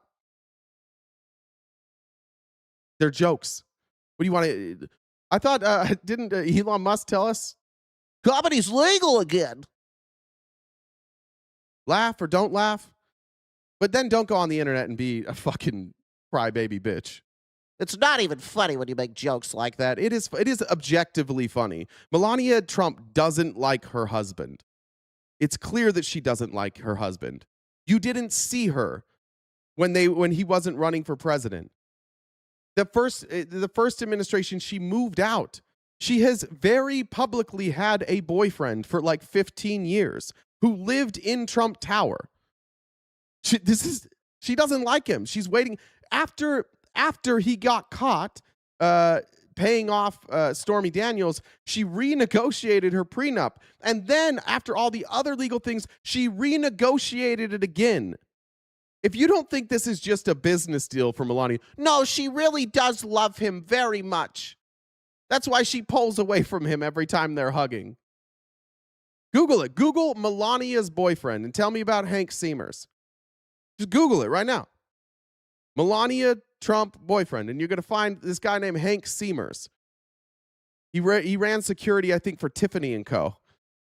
And why did Melania have her own apartment, by the way? And why was his adjacent to hers? Well, I don't know. Probably because she loves Trump so much. That's probably why. Experience over the weekend, and probably every weekend, is pretty stressful in that house. And y'all wore shirts that were like, fuck Joe Biden. Y'all made jokes when Nancy Pelosi's husband was beaten with a hammer. It's funny when it's anybody but Trump. But I have made Donald Trump my number one priority. You guys, you honestly treat him like you would treat like a deity, whatever religion you're a part of. You treat him in the same way. I grew up Mormon. Like if I went home right now and I was in my old neighborhood and we were all just standing around and I was like, God damn it, they would lose their fucking minds. They would lose their fucking minds if I said, God damn it. But if I said, fuck Joe Biden, I hope he dies, nobody would blink. But they would get very offended if I said, God damn it. Or if I've actually told this story. I'll say it now. I'm dating somebody now, but before I was dating her, I was kind of dating somebody else. It was in the beginning stages. And I wasn't really aware of how Christian she was. I knew she was Christian, not necessarily a deal breaker for me. But I made a joke about Jesus on Easter. And she was like, I can't date somebody who like doesn't take Jesus seriously. And I was like, all right, that makes sense, actually. Like, if that's really important to you, I'm definitely not your guy. And it was fine. It was amicable. We're still friends. But that's how you guys treat Donald Trump. Like, jokes about him just aren't funny, ever. He can say anything he wants about anybody else. Those are all funny. But if anybody makes a joke about Donald Trump, my God, you guys get in your feelings. Amy said, now Melania and Hank will have a beautiful jet on the taxpayers' dime. Yeah, she's going to get paid. She just tried to booty call you again. No, not recently. Didn't happen. But. Also, I agree that hateful and violent rhetoric is something we should... I don't remember what the Easter joke was, to be honest. It really wasn't that bad. I can't remember what it was. But she didn't think it was funny. Reject. I do, and I think a great place to start to dial that back would be to have a conversation with your husband about it, because... All right. Trump and Don Jr. made jokes about the Pelosi attack. Yeah. Didn't he just dance on Robert Mueller's grave? Chip, yeah. He literally celebrated the death of Robert Mueller. But it's not funny when it's Donald Trump. So now we've got the government trying to get Jimmy Kimmel fired for a joke. No one joked about killing the president? What? No, none of us have made jokes about killing the president. Could you give me an example of a joke about killing the president, please? All right. I thought this was interesting. If you guys don't follow Ken Klippenstein, he's an incredible journalist. I subscribe to his Substack. I'm a big fan. This is him over on the right. He does a lot of deep dive investigative journalism. He's very well connected. He's an independent journalist. So if you can support independent journalists like Ken, please do. This was really, really interesting about something admittedly I missed yesterday. In fact, I think I even reported this incorrectly, so I should retract. There was this story that the gunman Cole Allen was anti-Christian. Ken Klippenstein now has done a deep dive. That doesn't seem to be true. That just seems, again, like conservatives trying to be whiny victim bitches all the time and pretending like their Christianity is under attack. By the way, it's not. Your Christianity is not under attack. Us making jokes about it, us not taking it seriously, us calling it Sky Daddy, that's just our opinion. Can't stop talking about. We're not talking about Trump right now, but stop talking about Trump. Mickham, stop talking about Trump. You can't. You got to let it go. I was anti. Guessing you have a boyfriend the way you talk. Are you the guy or the girl? Jesus Christ, that's crazy. Where do we start with that? Gay people are attracted to people that are the same sex as them. So if they are both girls, they are both girls. And if they're both guys, they're both guys. You don't adopt a new role. It's crazy. I feel like your parents should have explained this to you. I don't have a boyfriend, but I do get paid handsomely by your dad to fuck him in the ass. So, but it's not love. I do it for the money. And he does it because when you hit the prostate, you come harder. But it's not love. It's just a side hustle. I'd rather do that than Uber. It pays better, and he tips well. Christian, anti-Christian, but like, well, where did that come from? Because his manifesto doesn't say anything like that. Where does that even come from? Right. So this is probably the most radical departure from what the mainstream account was, because I immediately saw Trump out there and all these news media accounts sourced to an unnamed administration official. You can look it up. It's basically in every major media outlet saying this person hated Christians and was motivated by anti-Christianity. And when I first read that, I didn't think much of it. I figured, okay, well, there's a lot of people with strong views in this country. Maybe it's not crazy that someone would be anti-Christian. But then I start reading the manifesto. I go through and on the social media accounts before they were taken down, of course, because we're not allowed to know anything. It's very frustrating. But a lot of the posts were cached. And I realized not only is this guy not anti-Christian, at least from his point of view, this guy is a devout. Like Christianity was central to his worldview, and not just right up until the week of the. So what we have here, if we're gonna play this game, is a radical Christian, a violent radical Christian, is who tried to assassinate Trump. Let's do a Christian ban, I guess. Right? That's what we got to do. We can't have this We can't have this stuff in our country. Can't have radical, violent groups of religious people. We should ban the Christians, right? Shooting. He's making posts citing the book of Revelations and comparing Trump to the Antichrist and, all these things I don't agree with, but it's like clearly, embedded in the Christian eschatology. And that wasn't just a momentary thing where he, had a dalliance. He was a Democrat. Yeah, also a Christian, dummy. Are you unaware that there are Christians that are Democrats? With religion, he was the head of some Protestant Christian chapter while he was at Caltech as an undergraduate. And when I interviewed his friends, I always just freedom of religion. Does that include Muslims then? Just want to make sure we're there. Does that include all religions, or is it only freedom of religion for Christians? I just want to make sure. Can Muslims practice their religion openly? Say anybody who wants to talk to me, anything I can verify, I will publish. Like I'm not looking for a certain thing. And what I heard again and again was this guy was very serious about his religion, not the type that was going around evangelizing, but he was like, it was his organizing framework for seeing the world. So it was, I don't know where. It has nothing to do with religion. It has to do with his beliefs. That's what are you listening? That's what Ken Klippenstein is saying here. Now, I've read the Bible lots of times. I used to be very religious, very devout. I know for a fact that in the Old Testament, there are lots of murders that are justified because of sins of others, other people committing sins. So I think that in the Old Testament, some of these radical fundamentalists justify taking somebody else's lives because of the sins that they commit, which is what he said about Trump. He said he was a rapist and a pedophile. So I agree. We have a real problem with radical religious people. That's not just Christians. I have the same problem with radical Muslims. I have any of these fringe cults that get radicalized. There's radical Mormons. I don't think we have any. We ever had like a radical Seventh-day Adventist? I don't know. Yeah, people who are radicalized and use religion to justify heinous acts, like this man did. He used his Christianity to justify the attempted killing of multiple people. I think we should look at that. Trump got that from? If I'm cynical, I'll say he's trying to echo National Security Presidential Memorandum 7, which I think I talked about last time I was on, which is his attempt to cast speech as predictors of future acts of terrorism. And so he has a bunch of criteria for it. And one of them is anti-Christian sentiment. And so I don't know if he's trying to squeeze this into that framework, or maybe that's just how he views the world. And he sees, the investigator's curse. He sees things that aren't there because it's the patterns he's looking for.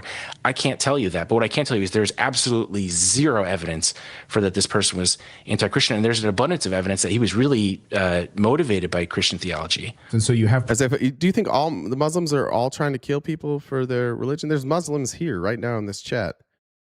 Not one of my Muslim friends is trying to kill people, kill Christians. Not one of them.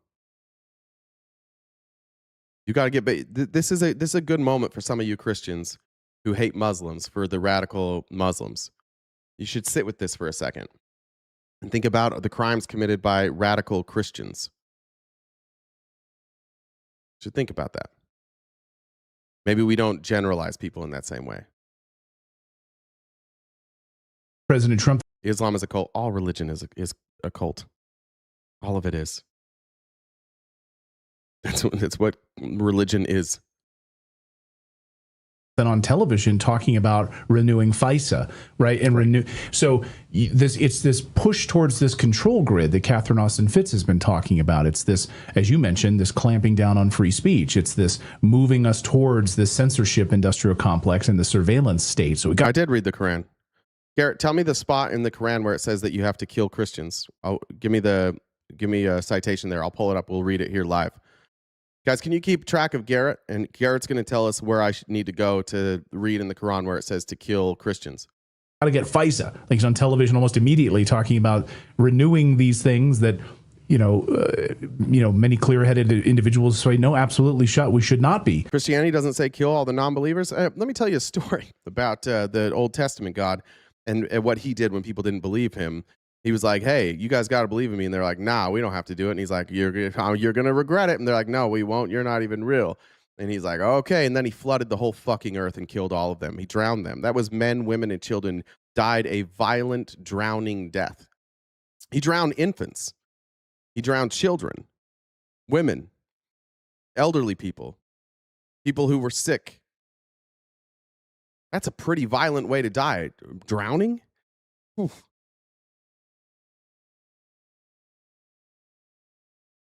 Yeah, and then it was celebrated.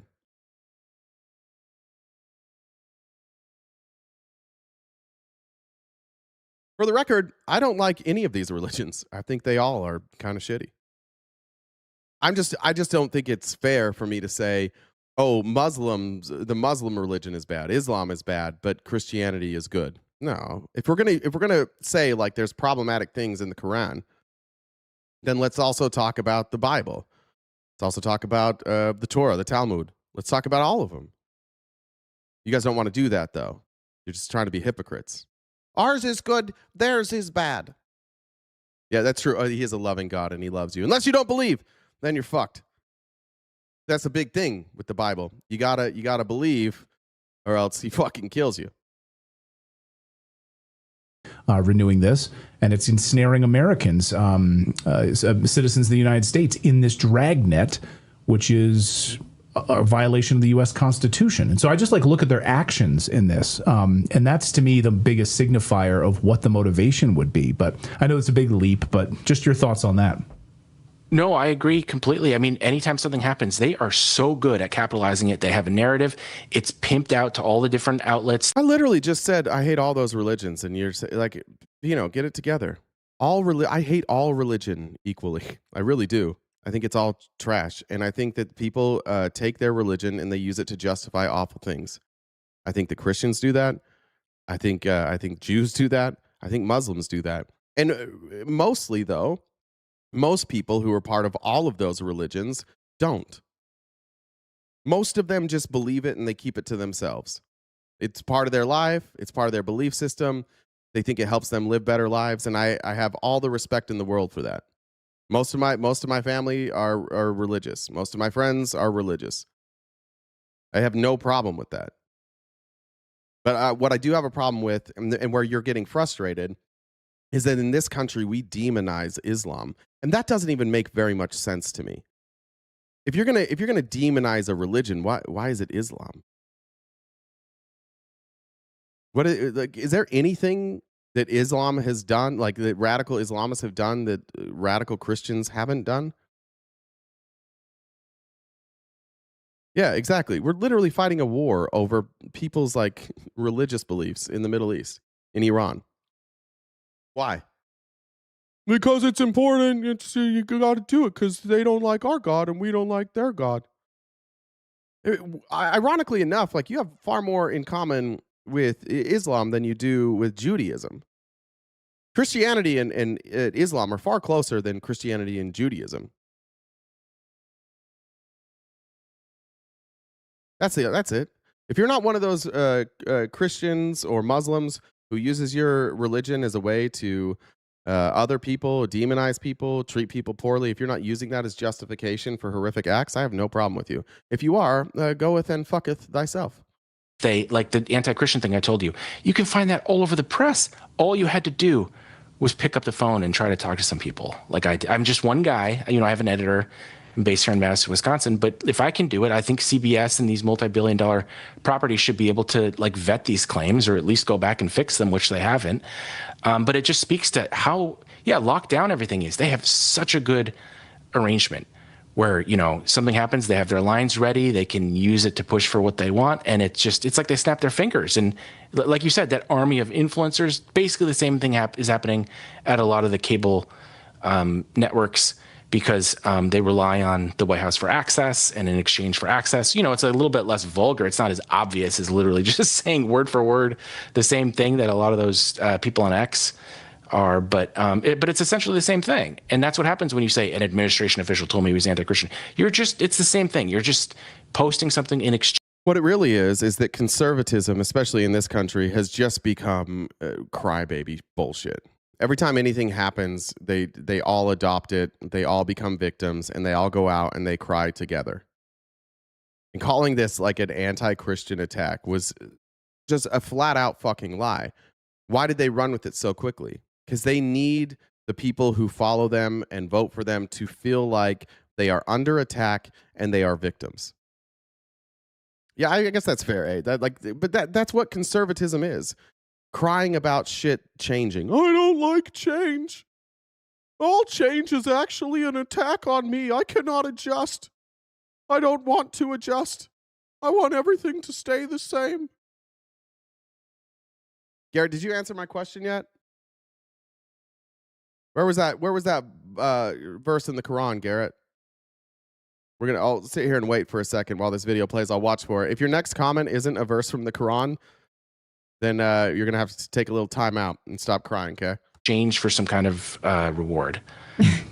It's just it's crazy to me. I mean, there's so many pieces of this. I mean, but to me, you're right. I think at the heart of this, at the top of it, is that once again, a Secret Service failure. Watching this guy just run right through a security checkpoint at the most important and most heavily focused. What Christian attacks have happened since Jesus rolled the stone away and is now in heaven? You want a list? How about the attack just barely on Iran? How about that one? How about the multiple attacks on abortion clinics? How about the murder of LGBTQ people? Iraq, the Crusades. Yeah. The annihilation of indigenous people in the Americas, Spanish Inquisition. Yeah, thanks. Well, I guess Lebanon, is that technically? How many do you need, bud? Are you unaware of this? Nothing. Christians have been perfect since then. Salem witch trials. Thank you. There's another one.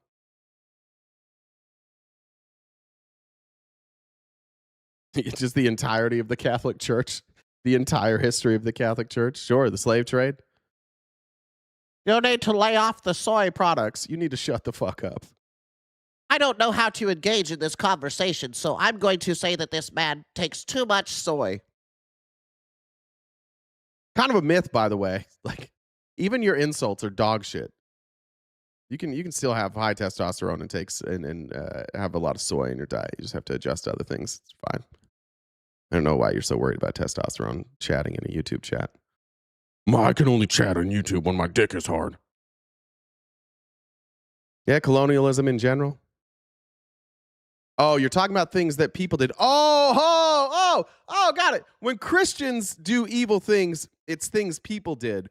When Muslims do evil things, it's the religion. Yeah. Interesting. Low T behavior, to be honest. I got you, dog.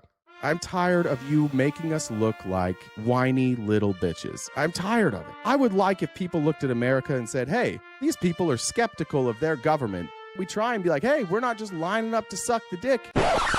I've been stretching my mouth. I've been preparing for this. Was it Kash Patel? Put it in there. Pete Hegseth? Put it in there. Donald Trump? Put it in there. Blue Chew. Give me all the dicks. Wow. Just pop a little Blue Chew pill. Your dick won't be so soft. You won't be so goddamn angry all the time. Okay? Have a soy latte or something. You might like it. You might fucking relax. You have too much testosterone. That's what it is. I'm raging with testosterone. All right. I'm going to end that with Klippenstein there. Whew, we got you guys upset today. I'm sorry about that. I am. Here's what I'm going to do now. I'm going to play some testimony in Congress. This is Lee Zeldin with Rosa DeLauro, and this will be fun because the Republicans won't understand any of this, but we like showing Rosa DeLauro because it gives you something. You're just going to comment on her appearance the entire time and miss all of this, but I'm showing you this because of Lee Zeldin's really good at this. Lee Zeldin is the EPA administrator, and the EPA has basically said, fuck science, we're going to poison Americans. And conservatives have figured out a way to back that. And Lee Zeldin has figured out this new way to blame Congress for all the shit that he's doing. And you're going to see it here. Now, full disclosure, Rosa DeLauro was blindsided, and she didn't know what he was talking about. Luckily for us, we get to pause it, and we can tell you what Lee Zeldin is talking about here. If this was a debate, Lee Zeldin would have won. That doesn't mean that anything he said was coherent. It's just optically it looks like he won. Thank you very much, Mr. Chairman. I just want to make one point because...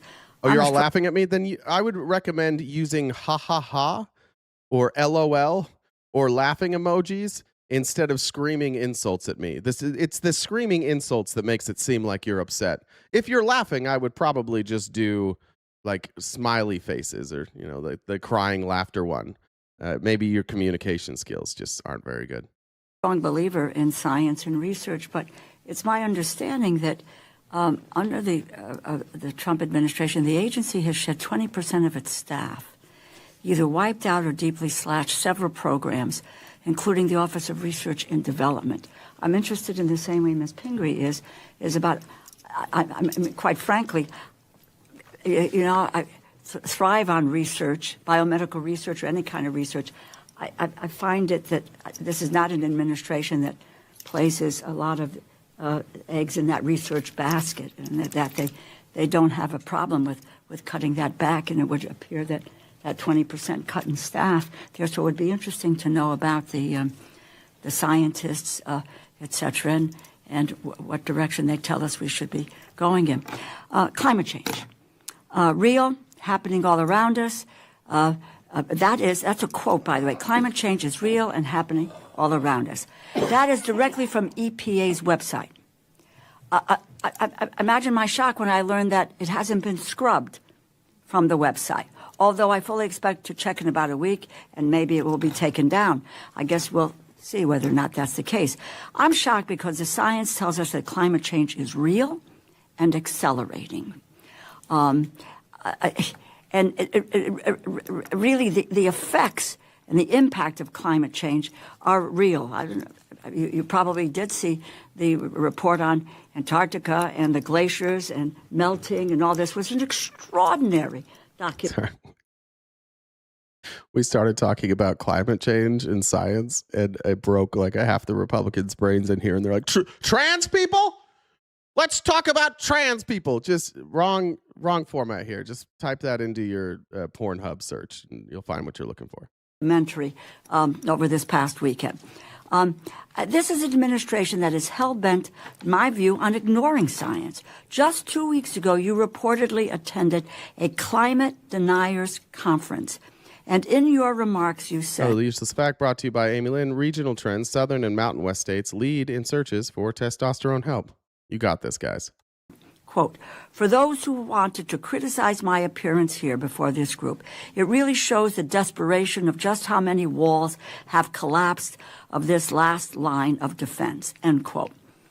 In Connecticut, we have seen increasing heat waves, extreme precipitation, devastating floods, impacting everything. Farming, school closures. The oceans haven't risen in decades. What the fuck are you on about? Are they talking about the oceans rising?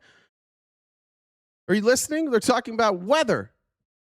The oceans aren't rising. Yeah, that's not what we're talking about, bud. I think every MAGA has just one thing they know about climate change, just like one talking point, and that's the extent of their knowledge. What are you talking about here? Damaging homes and Let's see businesses. if the oceans are rising. Are the ocean levels rising? I don't even know the answer to this question, but let's look it up. Global sea levels are rising, and at the rate of increase is accelerating with a total rise of about 8 to 9 inches since 1880. Oh, okay. The rate of rise is accelerating faster now than any time in the last 3,000 years. Whoops. Future projections, scientists project sea levels could rise an additional 1 to 2 feet by 2100 if global warming is limited to 2 degrees Celsius. So you even got that part wrong? Even the one thing you knew you got wrong? Oh. Climate change is harming our health and our environment, but is also harming Americans financially. This administration... Nobody asked what the Catholic Church was doing in 1945 with Argentina. Don't ask questions. Don't ask about what they were doing with Hitler either. Don't ask if they celebrated Hitler's birthday as an official holiday. Don't do that. However, is running the playbook on making the problem worse, focusing on policies that are handouts to the fossil fuel companies, like reversing... There were more hurricanes before we were born than now. You don't know when everybody was born, but you're fucking that up. Now you're thinking about you're talking about pre-human existence. All right. 2009 greenhouse gas endangerment finding, rolling back fuel emission standards for motor vehicles, and reducing methane leak monitoring requirements. The budget proposal reads like a climate change denier's manifesto. When climate change is flooding our streets, poisoning our air, driving up healthcare and disaster costs. How can the EPA justify abandoning that duty to protect Americans to appease polluters under the false flag of economic growth? Following the law, Section 202 of the Clean Air Act, where does it say anything about fighting global climate change? All right. Lee Zeldin waited for all of this. His job, like, he sets the agenda. She wants to know what they're doing about fighting climate change. It's on the website. It says it's real, it's happening, and it needs to be addressed. So she wants to know what he's doing about that. He then cites Section 202 of the Clean Air Act. Does anybody know what Section 202 is? Let's see.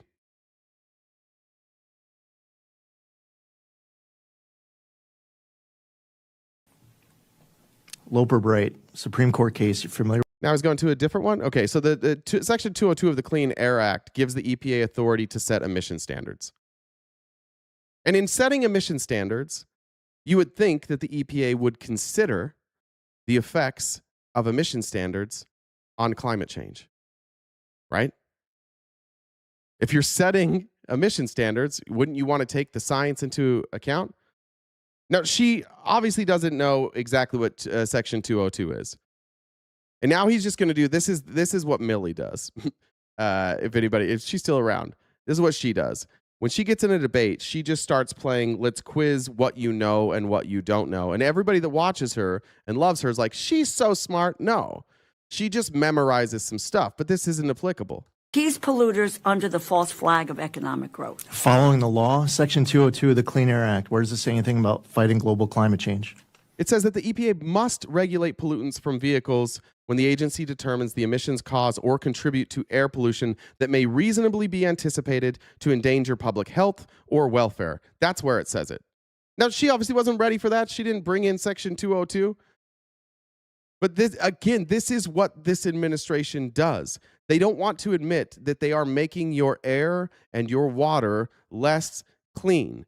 They want to play quiz show in front of Congress so that Lee Zeldin can continue to give handouts to his buddies, his gas and oil and coal buddies. And he wants you to be able to pollute water. He just wants to blame everybody in Congress for it instead of himself. Loper Bright, Supreme Court case. You familiar with it? I am. I'm familiar with Wilbur Bright. You know what it was? Anybody? Wilbur Bright? Wilbur Bright? I think it's Wilbur Bright. No, I maybe others are. I'm not, but let me ask. But that's really important. As a member of Congress, Loper Bright says that we as an agency don't have the authority to get creative. Loper Bright. Now, sorry, here, let me go back. Loper Bright. Listen to what he says about Loper Bright.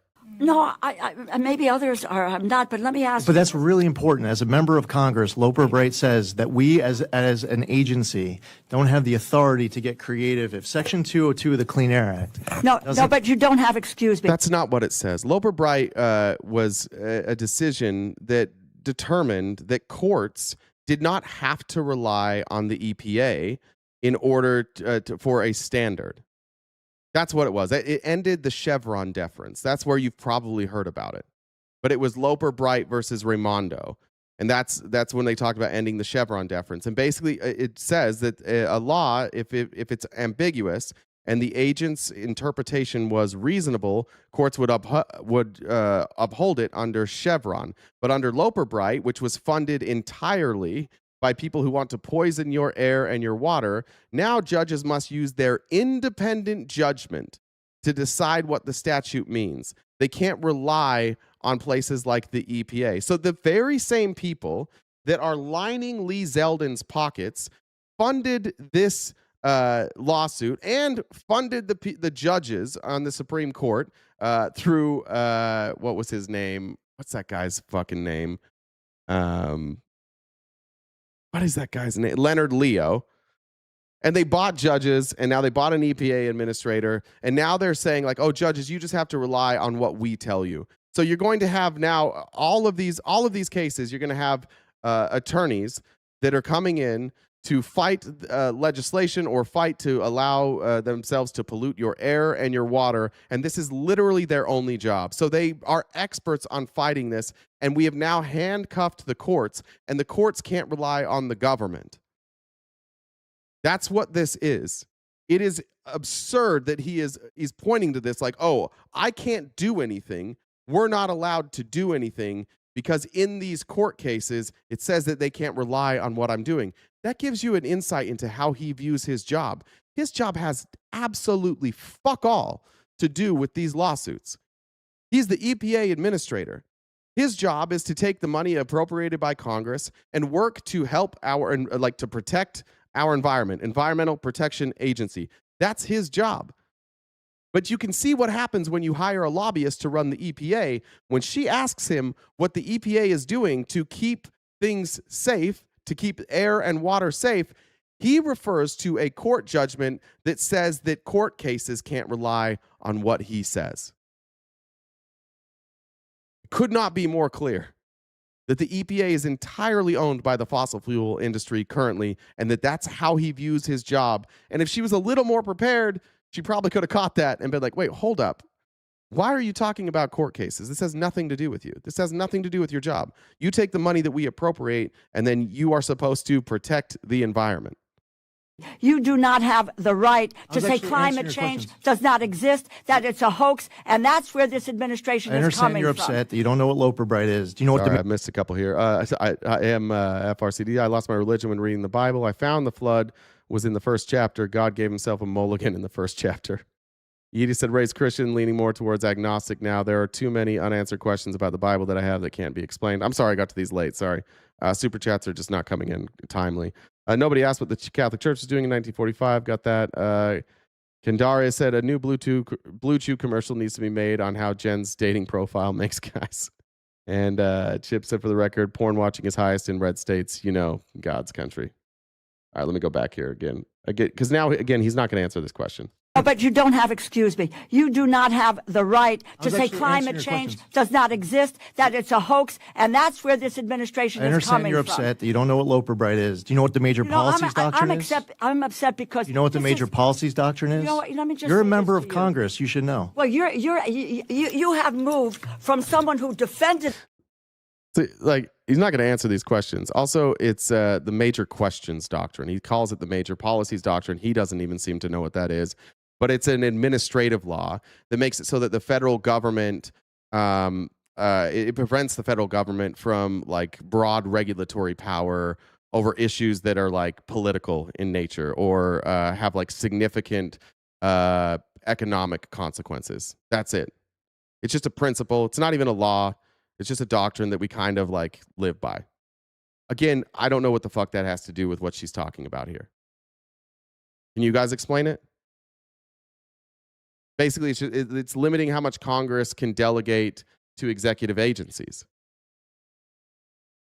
You know how that has to do with him denying climate change? He's literally just saying terms that she doesn't know to avoid answering this question. The environment to all of a sudden Being very defensive about not knowing the two biggest landmark Supreme Court cases of the last year regards to your question. You are very defensive Those about... have nothing to do with her question. Her question is what he's doing to protect the environment. Those landmark decisions are about like how judges operate in a court case. Changing your policy and your positions with regard to the environment. Okay. Now, you just tell Do you want me to tell you what the two biggest Supreme Court cases are of the last few years? This is what I want you Michigan to tell versus me. EPA. Whoa. West Virginia. Let's just listing off court cases. What is Michigan versus EPA? Let's see. Let's see if this even matters. We are getting a glimpse, though, into like exactly what I said. MAGA, it's all optics for them. They don't want to learn things. They don't want to have like the right information. So they're watching this and they're like, oh, she's getting torched. Yeah, because you're viewing this as entertainment. He's wrong about everything. He's not even close to being on subject. But yeah, optically, it looks like he's winning. And yeah, she's losing her temper because this is very fucking confusing. She's very, very fucking confused because everything he's saying has nothing to do with what she's talking about, and she's not familiar with these cases. No, not let him talk, Mars. No, I'm teaching you something. You just want to watch him make a woman look bad. I have to teach you guys shit while you're here. If you're going to be here, you're going to learn some things. Otherwise, you're just going to leave as dumb as you got here, and we're trying our best to fix things around here. Michigan versus the EPA was the landmark Supreme Court case in which the court held that the EPA acted unreasonably by failing to consider the economic costs of regulations before deciding whether to regulate hazardous air pollutant emissions from power plants. Cool. What does that have to do with what she's saying? University You know, you're here because you need money from us. So halt for the second and wait for the questions and answer the questions. Well, I answered your question, No, you and didn't. you didn't like my answer because did you not don't know what answer the Loper-Bright is. question. Because you don't. Bodie, I know I'm not teaching you. You're too goddamn dumb. You're here every day, and you come back somehow dumber every day. We know that nothing's getting in your head. Know what the major policies doctrine is, Chairman, because you're asking me about Section 202 of the Clean Air Act, and you don't. No, the fuck she isn't. No, the motherfuck she isn't. She never mentioned 202 of the Clean Air Act. He did. She asked what he was doing to protect the environment, and he said, "Do you know about 202 of the Clean Air Act?" No, the fuck that didn't happen. This is just Gaslight Express, and MAGA fucking loves this because they don't want to learn anything. They don't want to be right. They just optically want to look better, which is why he has a binder full of bullshit and why we don't ever get anything good in this country. This is why all of us collectively, no matter where you fall on the political scale, consistently get bent over and fucked up the ass, and then you go, all sides are the same, the government doesn't do anything. And this is why, because we got a whole half of the voting bloc that refuses to ever learn a goddamn thing fucking ever. This is sport to them. I love this. This is so great. He's making that blue-haired woman look bad. Hooray, we're winning. Did you learn anything? I did not. You don't read it. You don't know what it says. Listen, and what She you didn't want to ask do about is it. to deny. You want No, to. I actually read the law. I do my homework. Really? You're just somebody who likes to have the microphone on. You know what I have to do? I What? read the law. You know, I Mr. read the Chairman, I don't Supreme have Court to listen cases. to this, and I would say No, this, what you should do that for your this- constituents is actually read statute. budget is at real risk. Read Let your me tell Supreme you, Court. This is the Appropriations Committee. Oh, you come here. you care and about you science? tell Now us- you're threatening to defund it? Oh my God! No, you don't fund Because science. you don't know what Loper-Bright You are is. climate Because you don't know what the deniers. major policies You are doctrine is. Your climate message deniers. to our folks. This is insane. This dude is not talking about anything that she's talking about. Are you proud of this, MAGA?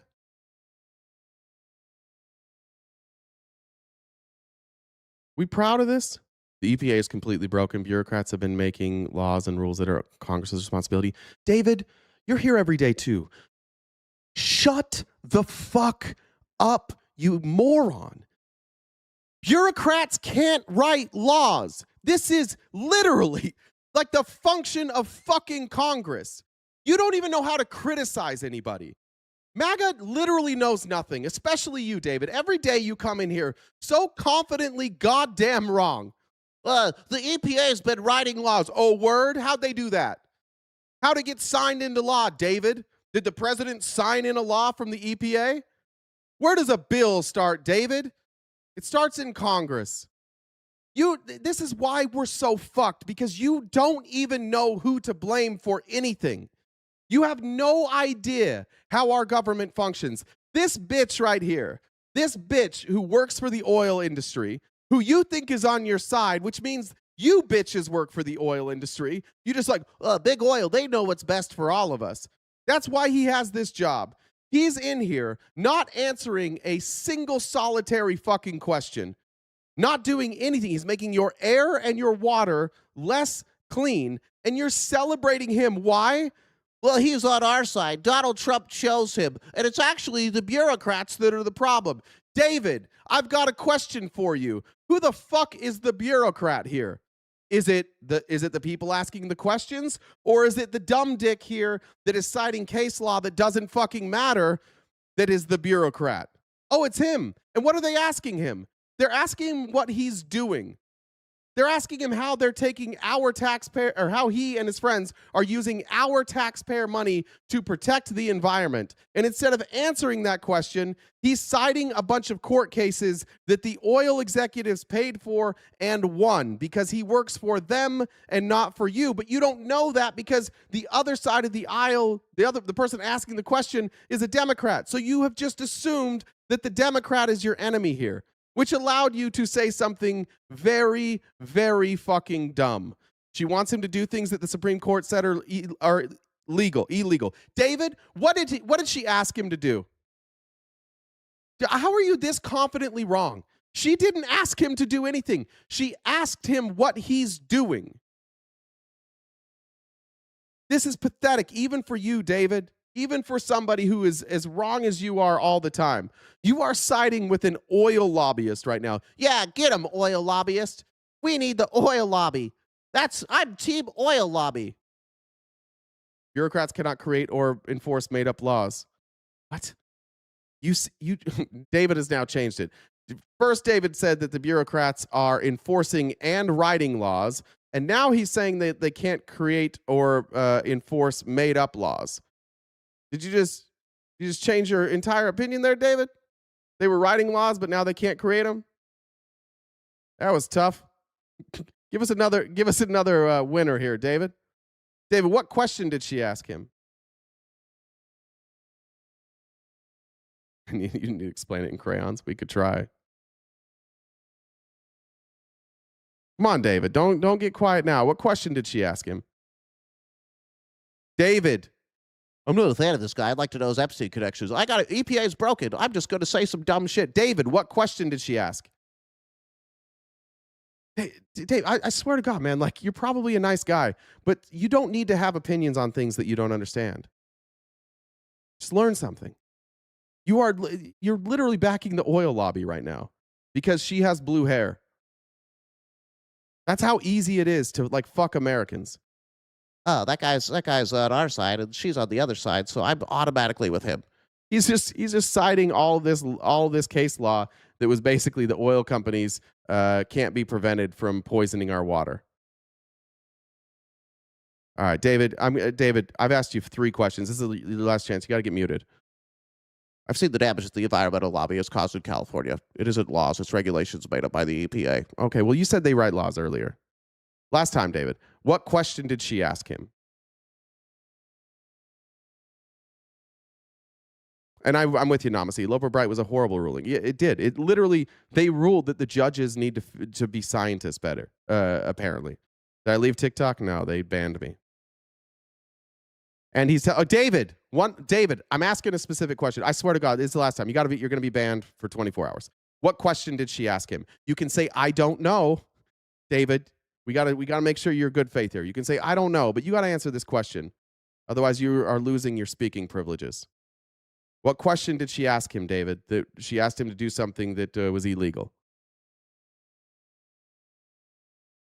I'm with you there, BD. He did wreck that old woman in a debate, but all he did was confuse her. She didn't know what the fuck he was talking about, but it had nothing to do with what she asked. Come on, David, you got this. Lose the ego real quick. Just say, I didn't know. I don't know. I don't know what she asked.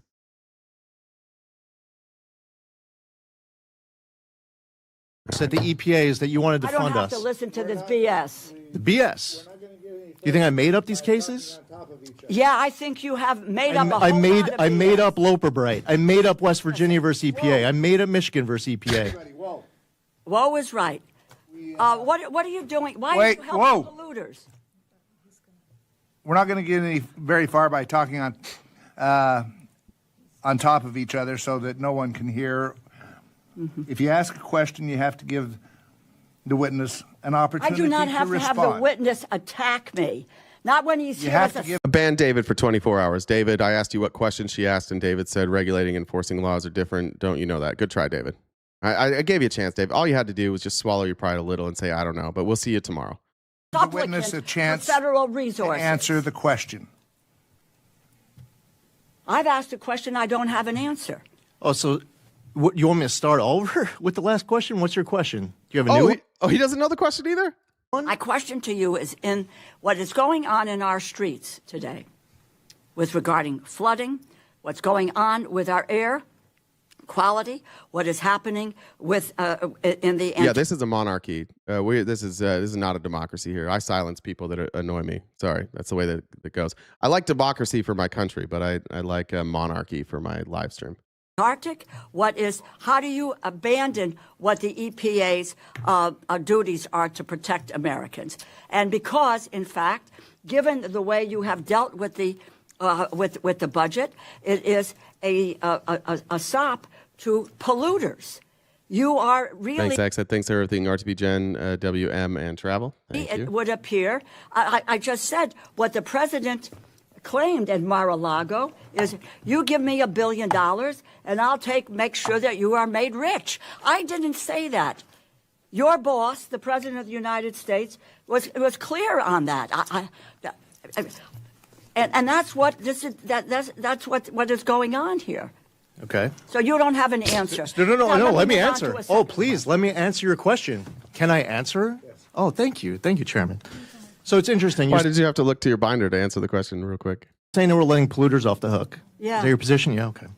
So since January 20th, in the first year of the Trump administration, we sentenced more criminal defendants, 100 compared to the 91 of the last year of the Biden administration. Oh, God. All 100 of those cases, and he says we sentenced, which means he doesn't know what he's doing.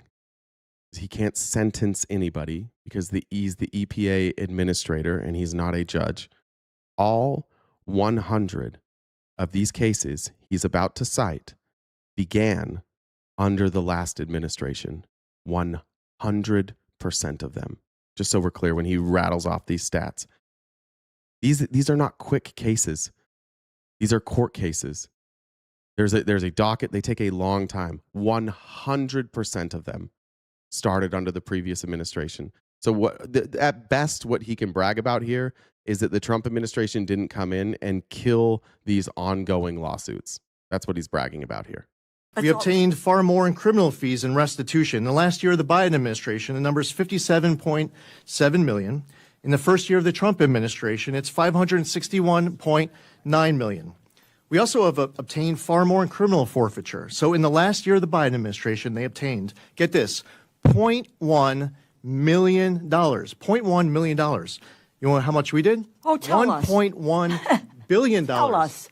How many of those projects did Biden start for you? Okay. 100% of them. 100%.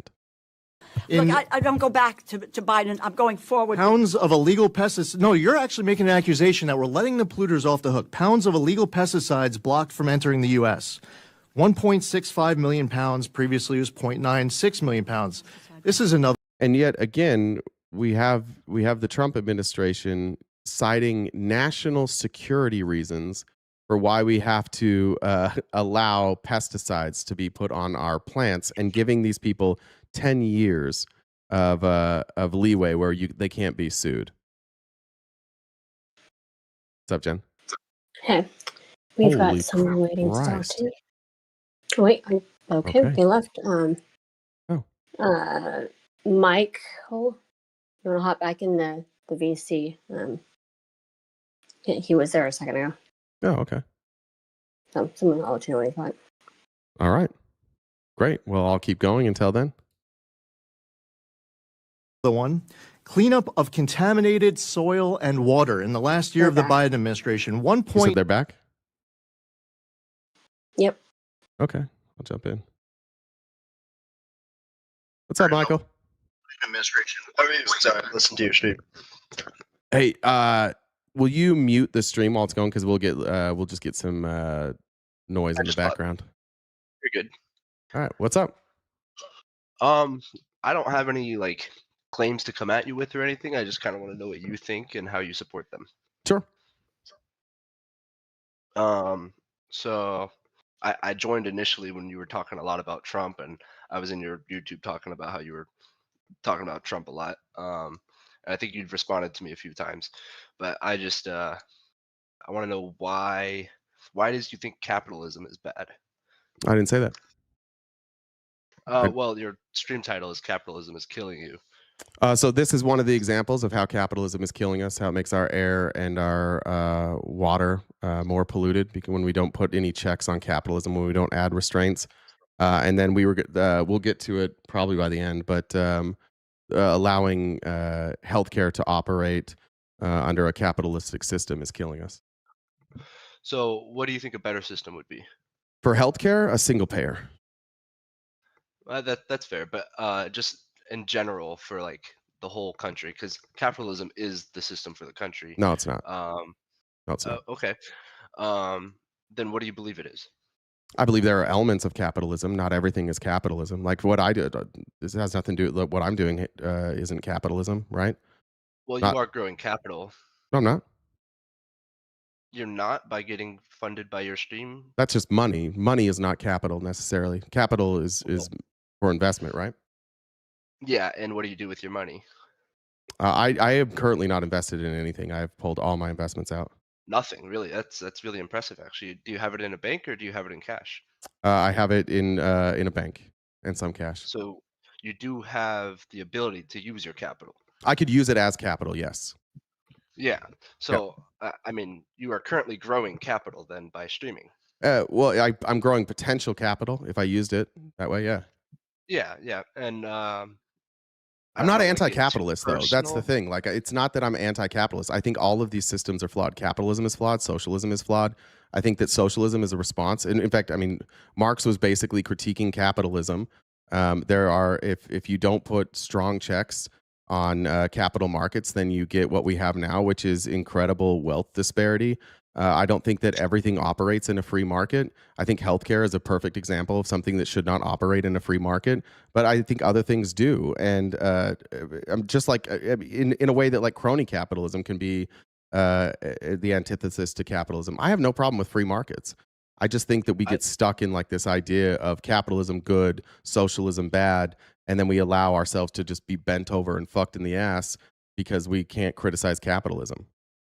I can agree. They all have their flaws. Yeah. I will say that communism is actually really good in a small group. If you look at families or even tribal Sure. groups. Same with It libertarianism, works right? very I well. I agree. Yeah. Yeah. When you get to larger groups, though, it seems to fall off. Yeah, it doesn't work. Capitalism, though- But every single country is a mixed economy. There's no socialist countries, there's no capitalist countries. Literally, every single country is a mixed economy. It is such a weird thing that we do where we argue capitalism versus socialism as if like we're ever going to get to one of those two things. I do believe, though, that capitalism gives the ability for each individual person to be successful. That's what so does socialism. I don't know about socialism so much because If you own all of your labor, you individually own your labor, how does that not give you the ability to be successful? Well, okay, so maybe I don't have the best understanding of socialism, but It's about labor. So the difference between capitalism and socialism is about labor. You know, under capitalism, other people own your labor. The capitalists, the people with the capital, own the labor, and they get to decide how to distribute that wealth. Under socialism, you own your labor, and so whatever labor you complete, you own, and so then you'll own in the profits. So if we both started a company. Let's say that we just like a trash removal company, and you take $50,000 from your dad. He invests in your company, and your dad's now an owner too. And you take that, and then you hire employees, and you take your revenues, and you pay out your employees, and you decide what they make. But you could set up a scenario where you and your dad wind up keeping most of that money. Under socialism, I would own that labor. So any labor that I contribute that adds to the value of the company in revenue, I would share in those profits, and it would be according to our labor. So I would argue, actually, that under socialism, you are far more in control over your success. You might not have the same ceiling, but you're far more in control over your success under socialism than you would be under capitalism. Thank you for the explanation. That helps a little bit. I do think in capitalism, capital grows capital, whereas in socialism, I can be successful without ever actually being successful beforehand. But doesn't that like just add like chance into it though? That's one of the things where I struggle because access to capital matters. For so many people, their ability to find success under capitalism is based on access to capital. And access to capital for most people is like friends and family and the environment they grew up around. So if you grow up in a poor neighborhood, your access to capital is severely limited. But if you grow up in a rich neighborhood, you're far more likely to have access to capital. Completely. I understand that completely. But if you can prove yourself as that worker, as that labor, you will be successful in capitalism. In socialism, I don't think that's always the case. Once for the jump start, and then you don't think that there's poor people that you don't think that there's poor people that work really hard and add a ton of value to a company that never get wealthy? I think there are, yes, but I think that they didn't take opportunities they should have. Like if Could you're have, working, right? sure, we'll say could have, should have. But I think that they probably had opportunities to do better, successful wise, that they didn't take. But why is And success it's measured by the amount of money you accumulate? not necessarily the money, like you said, they did really good stuff for the company. That is success also. Sure. But if you're measuring it based off of being poor and not being successful, then that's not the way you're looking at it. Well, let me give you an example. Like you're familiar with Apple, right? I'm assuming. Yeah, yeah. Steve Jobs founded Apple. At some point, they started talking about the founders, like it was a small company, and they started talking about like how they were going to distribute the shares, right? And Steve Jobs famously cut out people who had been there from the start, whose labor did matter, but he cut them out from being able to hold shares because he thought that them holding shares would mean that other people who came in later who were more talented wouldn't want to join the company because somebody they were far more talented than and they brought more value than would have more ownership. So there's another issue in But wait, real quick, right? So the company doesn't get to yeah, where it yeah. is without these people who put in their labor, and then Steve Jobs unilaterally got to just determine like what their labor was worth in terms of shares, and so these people could have worked really hard, and the company doesn't succeed without them. But somebody else got to determine whether or not their labor going forward would matter. And Steve Jobs, meanwhile, left the company, got fired from the company, wound up getting his shares back and more. And his value as like a mouthpiece and as the face of the company was far more than other people who the company would have collapsed without. I do believe this can happen in socialism too. This seems to come from How? greed. How would that happen under socialism? Because I think that you don't want to pay people a lot of money, right? Like you want the money for yourself. So I think it No, comes from greed. no. You own your own labor. See, the difference is, so for example, like if you and I started a company and we had it was just the two of us and we said we each own our own labor, whatever my labor generates in revenue, I would have access to. I How would do you get the profits decide? from my labor. How do you decide it was your labor that generated that? Well, yeah. So then it depends how you run your company, right? You've got to figure out ways, and every company is going to be different. But then you have to figure out a way to determine like what your labor creates and what that labor creates in terms of revenue. Most people are going to say like if you work here for this many years, you get this percentage, or there's other companies that is like if you generate more sales, you might get more. There's So tons of different ways to divvy up the labor. using the working here for this many years, say it's 10 years, Mhm. if I'm the owner of a company and I am greedy, like I was saying, I don't want you to work there for 10 years because I want you to work there for 9 and then I want to fire you so I can pay you less for the 9 years and then not have to pay you more. Which is why you need collective bargaining, and which is why you need workers unions, right, to protect people from from that type of stuff. But again, who is notoriously against that type of protection? Capitalists. But if you look at Steve Jobs' situation, where it happens so fast, a lot of this unionization doesn't even happen. I'm not sure what you're saying. Say that again. In businesses that grow really quickly, you don't have the ability to set up all these like checkpoints to make sure everything's being done Why not? properly, or you just don't. You don't have the Why? time, like because the company's growing faster than the actual like administrative side of it. Co-ops grow The money fast. is going. These are called co-ops exist. They grow fast. It's if you structure it that way from the start, and if you have And it has to be structured that way from if you the have start. voting rights and you have collective bargaining and you have negotiating rights. Yeah, but most companies, when they get a big takeoff, they don't have those right away. But by choice, though, they could. They could, but sometimes they aren't expecting the takeoff, so they don't even think about it. So maybe we should put that into the law that when people start a company, that they have some sort of protections for the workers in a startup company, so that this doesn't happen. Maybe we should allow workers or demand that workers are allowed to collectively bargain. Sure, but what about workers who are just there for super long but aren't necessarily good at their labor? Well, you can see. I mean, you can still fire people. It's not like everybody in socialism is guaranteed their job forever. But what you're going to replace them with is another person's labor, and that person is going to own their own labor too.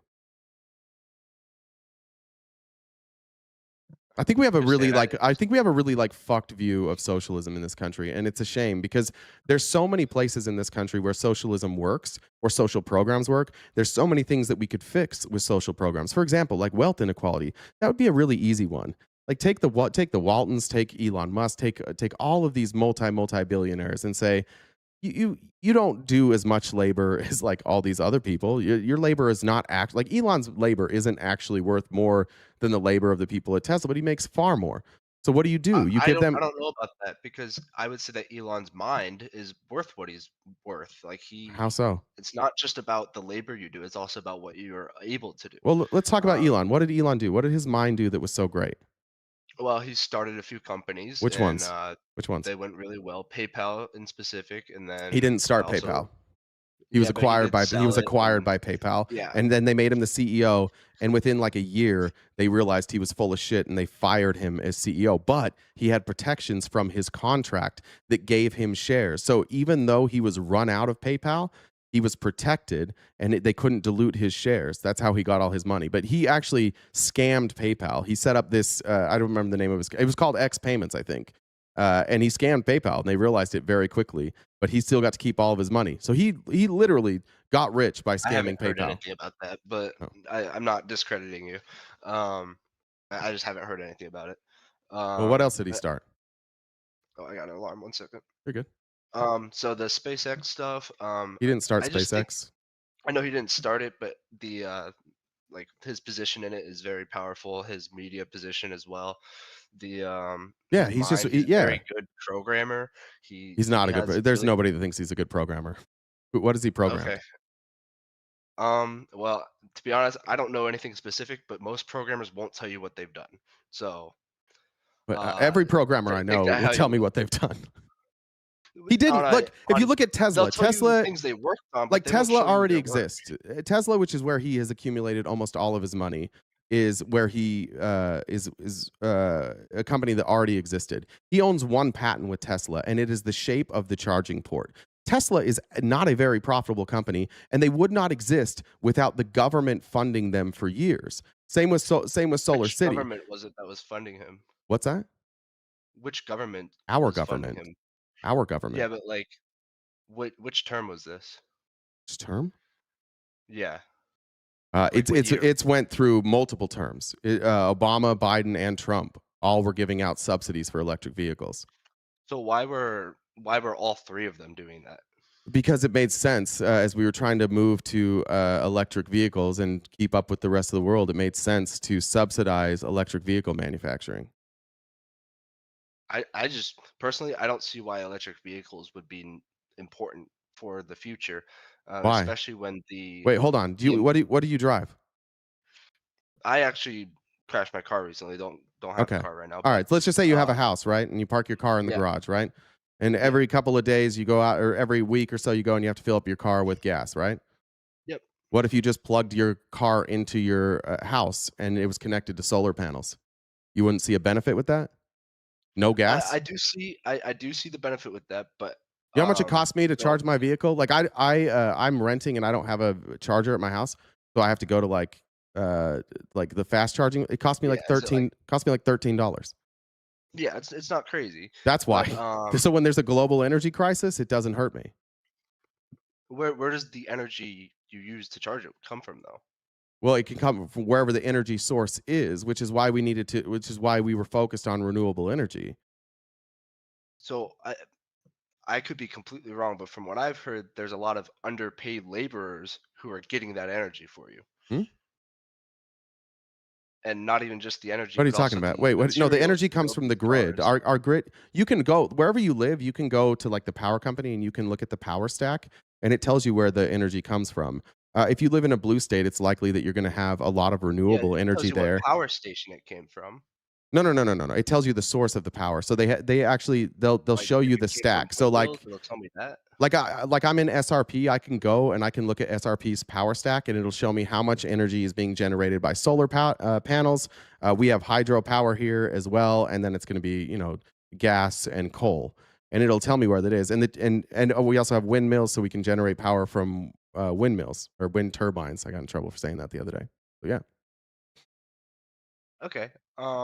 But I've heard that the cobalt and all that stuff that's mined from Africa, the people who mine it are very underpaid.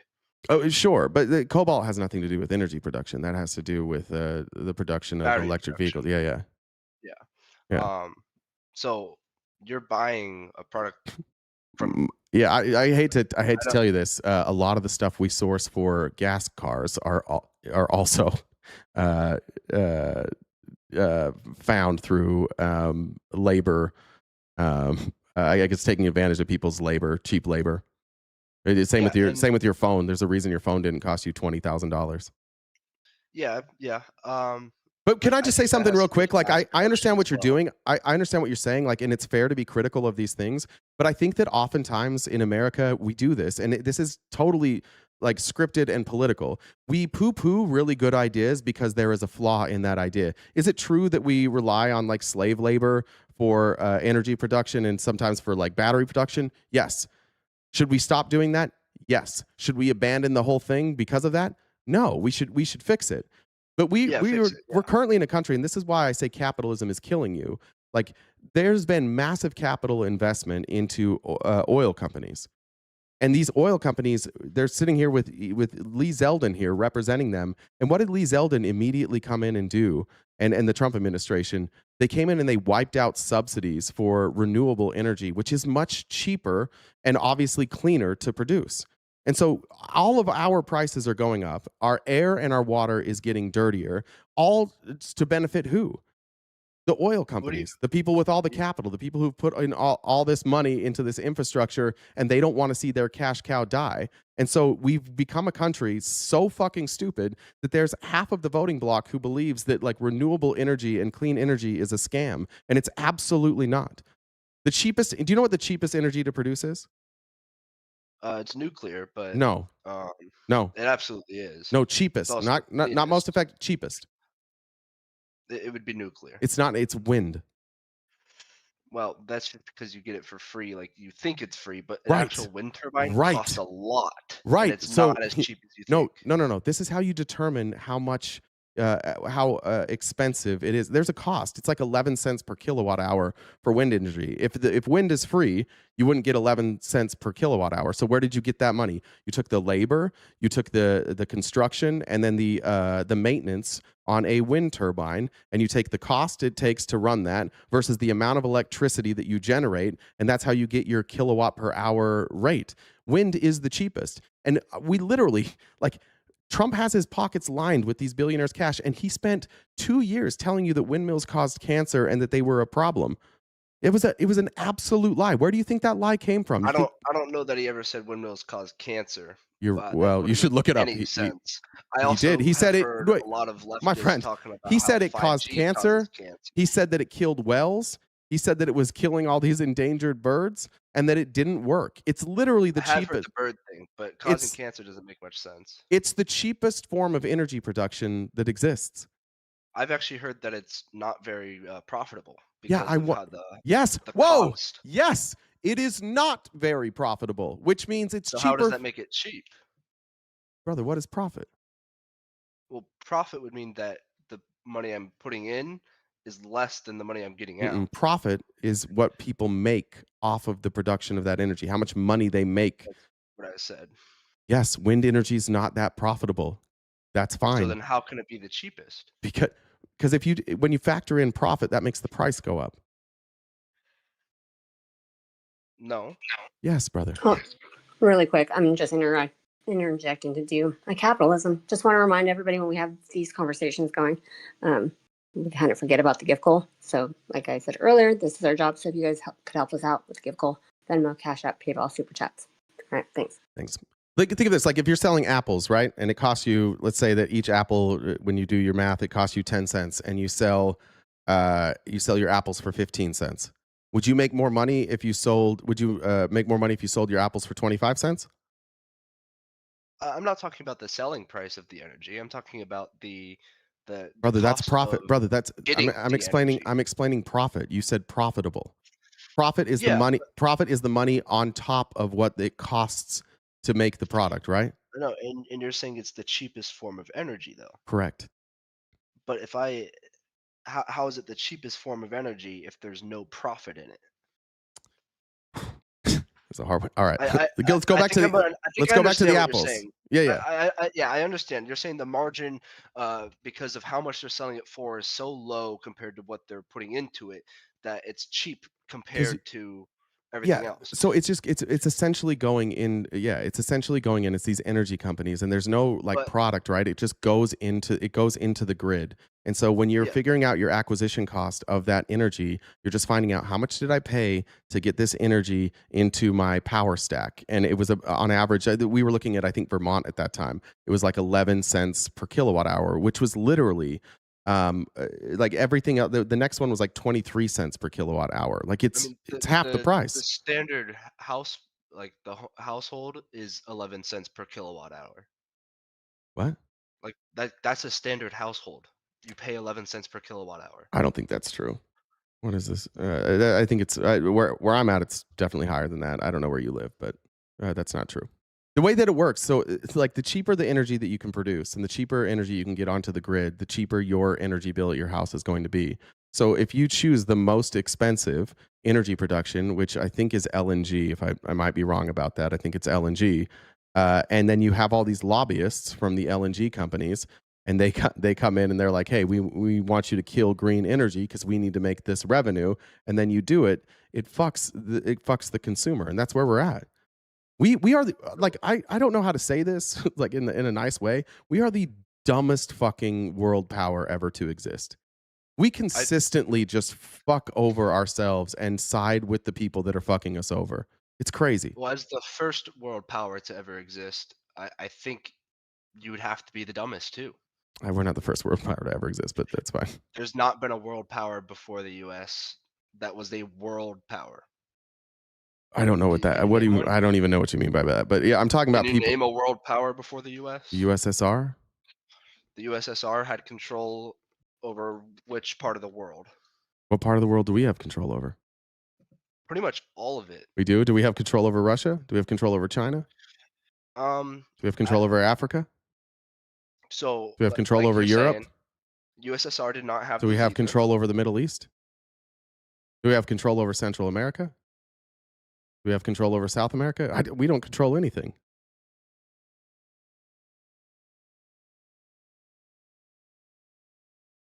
We lose him? Oh, did Discord just crash? Oh, weird. I might have lost Jen and him. Discord just crashed. Oh, guys, Jen can't talk to us right now. All right. Well, shit. Well, we'll get back to it. I don't know what happened. My internet's broke. You guys hear me all right?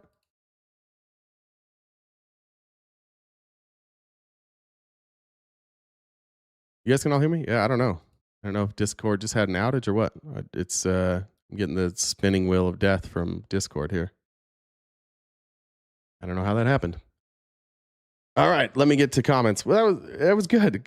Sorry, dude, if you're still listening. I don't have any control over that. Oh, there's Jen. We're back you're now. good. Oh, we're back now. Okay, there we go. Yeah.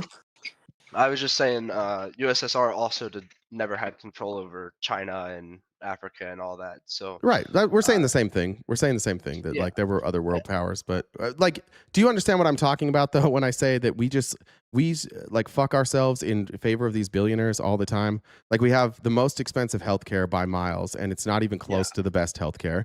We this war against renewable energy and electric vehicles makes absolutely no sense. It would benefit all of us as consumers to have cheaper energy and cleaner air, and there's a political party dedicated to convincing us that we shouldn't do that. One thing you've talked about cleaner air and cleaner water a few times. I just want to know what you mean by that. So like the EPA here, which is what Lee Zeldin does, the EPA is responsible for making sure that these big companies don't pollute the air and the water, whether through chemicals or through emissions. Make sure that the air and water we're drinking is free from pollutants and carcinogens. So how's it gotten worse? Since when?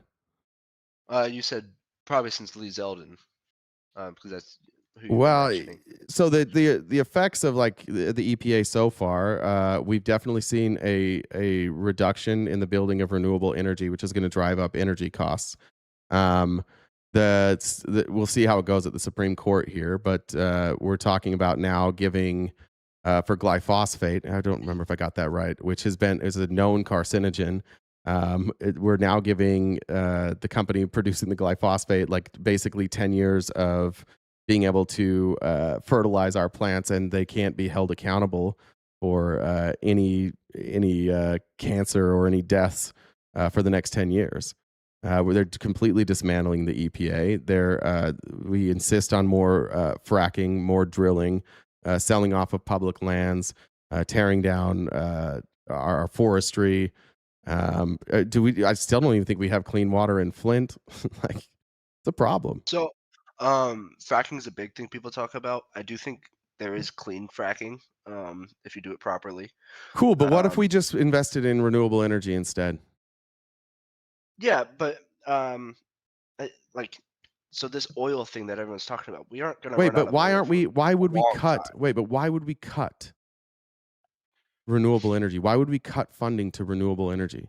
I don't think that should be done. Okay, but why do you think they did it? That should not be done. Probably to drive up the prices, like you're saying, because it puts money in their pockets. Yeah. But also, if you think about this internationally, it doesn't just put money in their pockets; it puts money in the American pockets. What? Because we have the oil, we have the energy. No, we The other don't. No, we don't. You and I don't get any. You and I get no money from the oil companies. Well, you're not. I understand the way you're thinking about it, but I'm not thinking about it as an individual. I'm thinking about it as a country. But I'm looking at it at how it benefits the individuals of the country. So it doesn't make me feel any better that Chevron has billions of dollars. In short term, it will not benefit you. In What's the long long-term benefit of Chevron being the biggest supplier of oil? How's that? What's the long-term benefit for me there? So in long term, you get more money throughout the market. What? That money that Chevron has will eventually make its way throughout the rest of the market, and How? it'll end up in How? It'll end up in consumers' hands. How? Without them wanting it to be there. How? Because they make business deals. What?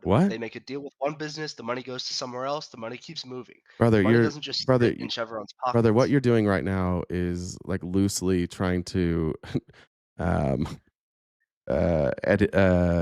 talk about trickle-down economics, which is a catastrophic failure, and it's all bullshit. Money does not trickle down like that. Not necessarily trickle down. Yes, but giving money to rich down people, works. giving money to rich people, giving more money to rich people makes rich people more rich, makes the middle class smaller, and makes poor people more poor. So yes, and I personally. So if the oil revenues are all going into the hands of these billionaire oil barons, it doesn't help you, right? In the short term, absolutely not. In the long term, it doesn't. We've had 50 years of trickle down economics, and it does not work. I think there's been 50 years of people trying to say that trickle down economics doesn't work, and It then trying doesn't. to stop the trickle down. It does not work. Over and over. It does not work. We've been doing trickle down economics since 1982. There's not a single president or a single session of Congress where we have deviated from trickle down economics. We have been doing it repeatedly for 50 plus years. The Democrats have done absolutely fuck all to stop trickle-down economics. We've been doing it. Joe Biden sat on Donald Trump's tax policy. We didn't change a goddamn thing. It doesn't work, man. You have to redistribute the wealth. You have to stop all of the money from trickling up. It flows straight up, and it doesn't come back down. So this is what I mean when I say we are the dumbest fucking country. What you're advocating for is a system with 50 years of data that shows unequivocally that all it does is take all of the wealth and move it to the top 1%. And like Republicans since 82 have been like, it's going to work. Just wait for it. Just wait for it. And who's funding those people? The billionaires. Why do you think they're funding them to keep doing this? Because they have all the money. Well, like I said earlier, capital grows capital. So you have It money that's gonna doesn't grow grow. more Capital money. does not grow capital. It That doesn't absolutely make does. any sense. No, people fail. People get capital investment and fail all the fucking time. Good ideas and who has execution. more Good opportunity? ideas and execution grow capital. Who has the better opportunity to grow capital? I don't give a fuck about who has the opportunity to grow capital. Can you I'm answer it though? the people with capital. Okay, so capital does. Who has grow all the capital? People with capital. Who specifically? Have you looked at the distribution of wealth? Like six I don't guys know own this, 60% of the wealth. I don't know about that being true, unless you're talking specifically about like the top 6 guys. Is Yeah. that what you're saying? Yeah. Okay, yeah. But how did they obtain that wealth? By using everybody else's labor and keeping the majority for themselves, and through speculation and through Ponzi schemes and through investing with each other and rigging the entire motherfucking system. So a guy like Elon Musk, who is actually failing, who is really struggling, somehow his company is worth like 20x what Ford is worth. And yet Ford makes more money than he does every single year. But the valuation of his company is like 20x of Ford. Why? Speculation. Why? Because his friends invest into his company. Why? Because he convinces people that it's cool to invest in his company. Not because he makes more money. So I think that rockets are pretty cool, actually. and We're I think talking about investing in Tesla right rockets now. are We're talking pretty about Tesla right now. Yeah, you're talking about Tesla, but Yes. that's not all. I'm Elon giving Musk you does. an example. No, most of his money is from Tesla. SpaceX, he doesn't. yes. He's SpaceX It's is a lot of growing. investors into SpaceX, though. And where did he get? By the way, where did he get everybody? Where is SpaceX? Have you ever been there? You know where it is? You ever It's in taken a tour of Houston, I think, SpaceX? or Florida or Houston? It's one of them. There's 2 of them. What else is it? When you take a tour of their facilities, what else is there? I'm not sure. I've never actually been NASA. to the facility. NASA. Yeah, it's NASA. Where did he get all of his scientists? NASA. Who gave him the government contracts? Well, People that he applied for them brighed. separate from NASA. We gave but him yeah. our space program, brother. We handed it to him. Here Well, you go. NASA wasn't Here's doing our much. space program. NASA wasn't doing anything. NASA was doing stuff all the time. What are you talking? They never stopped. Well, they were not doing the stuff that he's doing. What's with he doing? SpaceX. What's he doing? Sending Artemis 2. For what? How does that benefit us? Well, personally, I don't think Artemis 2 should have been the mission. I don't think. How does flying it around the benefit moon is us? Important, but beneficially, I think going to a new planet is beneficial. Why? I do believe that Why? humans. Why? Well, I'll answer you if you'd let me speak. I do believe that humans, a lot of people on Earth do not realize that there may be other cosmic like anomalies, such as beings. And say we come across something like that, right? These are very hypothetical things. But if they were an aggressive group, don't you think we should have a big enough territory and a big enough military, a big enough group of people that are willing to fight that aggressive Sure. group? So let's just take this. Let's take this and say that this is all plausible. Why would we give that to Elon Musk and not have it funded by ourselves? Well, I don't think. Why, It's about why would we giving give it to a Elon Musk. private? Why? No, please answer. Why would we give it to a private entity? So we have no ability to control it. We just hand over the reins of our space program to. Yeah. So I don't think it's about giving it to Elon Musk, but I think it's about Elon Musk is the one advocating and actually doing that stuff where NASA hasn't been for the last 50 So years. why didn't we just do it then? Why do we have to give it to Elon Musk? Because I think there's a really big international Brother, issue. Elon, with let me doing just it tell. as Let a me tell you a government. secret. Let me tell you a secret about Elon Musk. He's about 1/10 as smart as you all think he is. He's a fucking idiot. He's a I'm not saying fucking. he's He some no. crazy No. Let me get this out. He's a fucking dipshit moron. And what you're advocating for is that we keep giving money to these billionaires who have gotten so bored and have stopped innovating for so long. Tesla looks the same now as it did 10 years ago. They got swallowed up by BYD. BYD can't even get a share in the American market, and they're dominating Well, we Tesla won't now. let them, They're that's why. yes, because if they showed up here, Tesla would go under tomorrow, and so would Well, because they SpaceX. sell their Because we've cars for tied our cheaper. How entire do they fuck. sell their Hold cars on, for hold cheaper? on. Because we've tied our entire They fucking economy underpay their to. Hold on, laborers excuse in me, China. excuse me.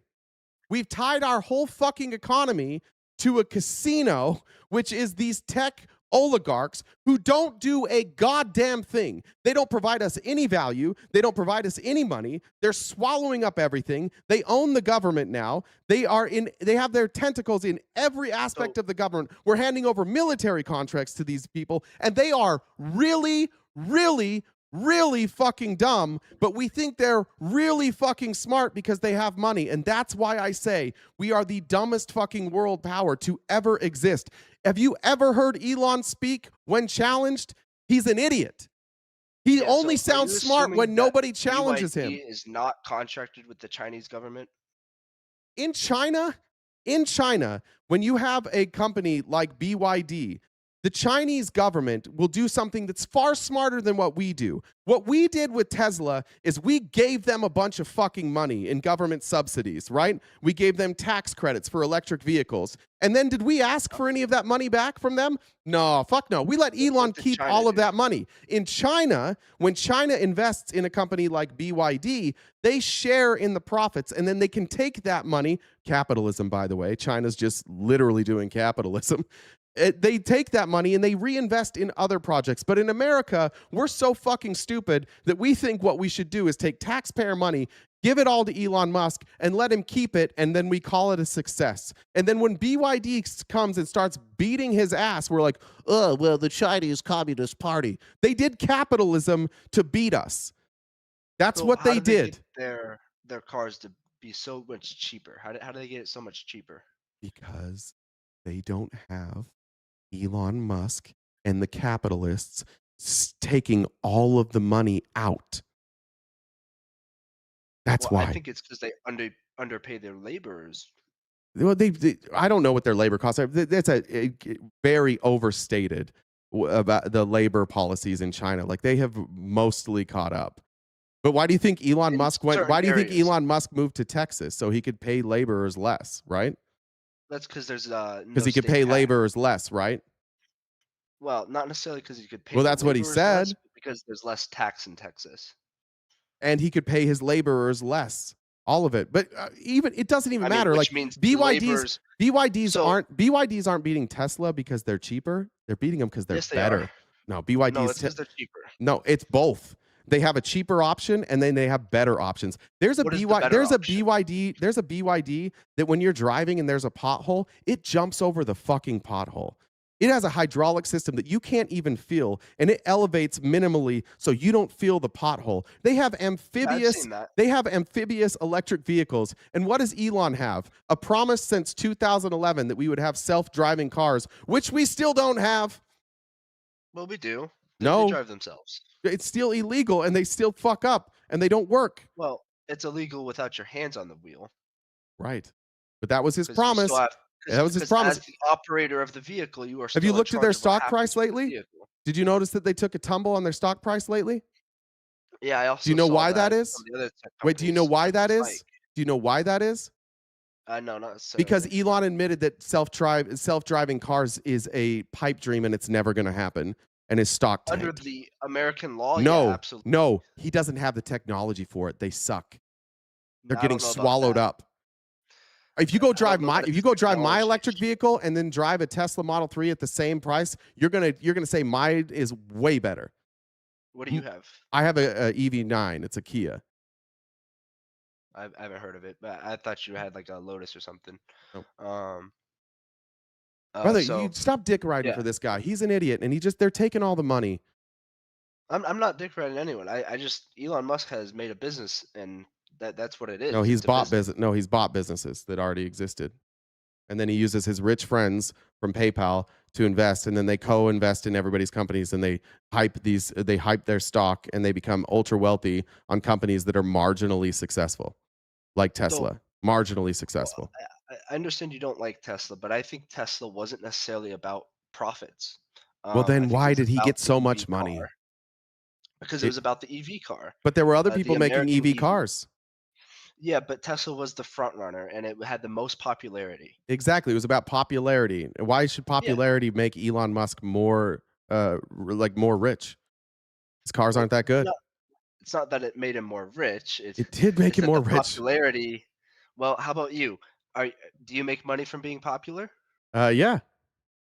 And why should you make more money for being popular? Because I get my money, the way that I make money being popular is that more people who listen to me give me money. The way that Elon Musk gets more money being popular is that Elon Musk hypes up a stock, and even when he doesn't make money, even when he operates at a loss, for some reason, he's able to hype his stock up above companies that are actually profitable. So it's a pipe dream. It's literally all hype. He also has people investing in him for other things Yes, that aren't hype. just, Yes, hype. but it's not just about the car, right? So if you look at the And LiDAR the Tesla uses, stock is all the about technology that's gone into it. wait, hold on. The Tesla stock is absolutely about the cars. You want to? Are you saying that? I mean, I think what you're doing here is admitting that our entire economy is a casino or a Ponzi scheme or a hype machine. It It's a shouldn't run that popularity way. scheme. I would It should agree be that, based on the quality of your company and the profits of your company. That's how Yeah, we used so- to value companies. I think it's a mix of both, though. But it because you shouldn't weren't- be. It shouldn't But be. you- That's fucking stupid. That's really can't fuck. be No, no, no. popular if Hold your on, product my is friend. bad. My friend, you're arguing reality. I agree with you. I agree that that's reality. What I'm telling you is it's fucking stupid. Why the fuck And I don't would our disagree that economy it's be based on hype? But it's not only based on hype. 'cause It you won't is. be They don't make any popular- money. My brother, they don't make any money. It's not about profit. That's how you value a company. No consumer cares about profit if the quality is good, Brother, right? the valuation of a company is based on profit. Yes, the evaluation, but a consumer does not Elon care Musk's about an money is evaluation. based on the valuation of his company. But no consumer cares about the evaluation. We're talking about two different things here, bud. Yes, popularity and profits. that The come from popularity I'm talking about is the popularity driving up his stock, which is what makes him rich. Because you said he's rich because he has a successful company. I said he's rich because of popularity. Well, how could you say he doesn't have a successful company if he's making Because the money from company it? is not successful, the stock is successful. The company is marginally successful. We get Sounds no like a benefit from that. successful When company. the company itself isn't making that much money, it doesn't benefit most of us. Most people don't own Tesla stock. But your issue before, though, was that popularity, like people were making too much money in the oil business and it wasn't going Correct. back to the consumer. Correct. So now that he's not making money, he's not making profits, you still have an issue. He is making money. He's not making profit. But you still have an issue even though he's not making the Yes, billions because of dollars Elon, that Chevron is. yes, I have a problem with it because this type of wealth creates problems for all of us and it creates outsized power vacuums. Elon Musk jokingly bought Twitter. Do you know how much of his own money he put into that? I don't know that it was a joke. I think it was No, it was a more to joke. He protect freedom joked. of speech. No, it was but, a joke and they called his bluff. Well, Just learn your history. I mean, a joke and you How did still he buy it? seems How kinda much how strange. much of his money did he put into it? I'm not sure, but I think the going Wanna price guess? for Twitter at the time was like 60 billion. No, he overpaid for Twitter by $10 billion. Yeah. How much Which of his isn't that own money went crazy. in? Okay, how much of his own money went How into much that? money has he made from Twitter? By now? $0. He's lost money. How much money did he put into that? Himself, Yep. probably like 10 billion. $0 and Zero? 0 cents. How did he buy it So then? where did it come from? Oh, I don't. You tell me. How did he do Well, that? you seem to know, so I'll let you. He answer leveraged your his own Twitter stock. He used his Twitter stock as collateral, and he bought it with no money. And so now what you see in this, like our economy, and here's the reality of where we're headed now. All of these companies, just shut the fuck up for a second. Let me just say, He shut the bought fuck all the shh, Twitter shh, stock, shh, right? shh, At shh, one shh, point, shh, so shh, he shh. had to spend all that money to leverage it. How did he get the Twitter stock? He didn't spend zero money on that. Yes, he did. I'm explaining it to you, and you're going to have to be quiet for a while now, okay? I'm going to explain it to you. He went to a that's not very bank. polite. It is polite. You're going to learn something. He went to a bank, You're gonna have to be and he quiet said, for a shh, little. shh, shh, shh, shh. He went to a bank, and he said, I don't have any money, but I have this Twitter stock. Will you use this as collateral and loan me the money to buy Twitter? And they said yes. And so the bank paid for Twitter, and now the bank. Listen, brother, if you're gonna be a fucking loser, then you can just bounce. You just did that to me. So Because you won't stop talking, and I'm trying to teach you something here, and you I've don't know let what you you're speak talking a about. lot, actually. It's my show, bud. I'm teaching you something that you don't know anything about. You So don't have to be disrespectful. how is shushing disrespectful? Toughen up. Be tougher. You just said it yourself. How is shushing disrespectful?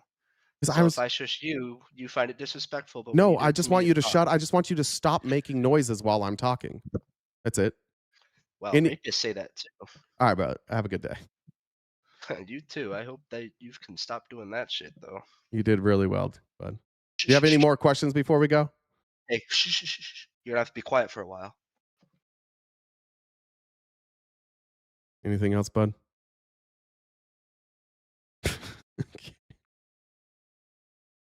All right, just so anybody knows, that's how he got it. That's the problem, though. That's always the problem. These people, like, we worship people like Elon Musk for no fucking reason. No fucking reason. We just let them destroy our entire economy. All right, we better jump into this. Jen, did I miss a bunch of messages? Maybe. There we go. All right, let me read these. No, people didn't Jen's gonna yell at prove you. that we were very popular at the status of the gift call. So. Amber said Trump's administration has had 0 successful prosecutions against any of the Dems or his advisories. Now the whiny little bitch got a new indictment over the seashell picture, 8647. Oh, did they? Was that? I saw some. Did they indict Comey again today? Tanya said, "Great show today." Kyle said, "I think you need to explain in crayons." Oh, I read that one. Amy said, "Renewable energy education, solar and wind will reduce our reliance on fossil fuels." Jamar said, "W guess for giving an attempt, but it's time to listen." Origami Dragon said, "A lot of American oil is used for plastics as it takes a lot of refining for fuel. Tar sands, I believe it's called." That is correct. And once again, we don't share in any of those profits. Susan said, "For the goal." Thank you. Amanda said, "This guy thinks giving corporate money is the answer." I just don't know what we do. Like, I don't know how we undo that level of indoctrination that we have to, like, rich people. Why we think they're so great. Just, I don't get it. But Comey did get indicted? That's crazy. Let's see. I'll update the gift goal here in a second. We got about 30-ish minutes. I can probably go 40 minutes. We can go a little over. If you want to help us knock that out, I know we deviated from the normal goal. And we had a debate, but I've been wanting one of those for a long time. Aren't teaching anything? Please talk to me. You're welcome to come up here probably tomorrow. Let's see what this Comey indictment is.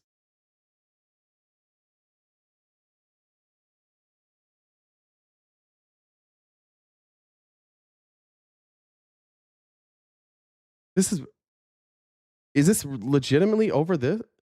Reports are surfacing that Trump DOJ has indicted former FBI Director James Comey over his social media post featuring eggshells forming the numbers 8647.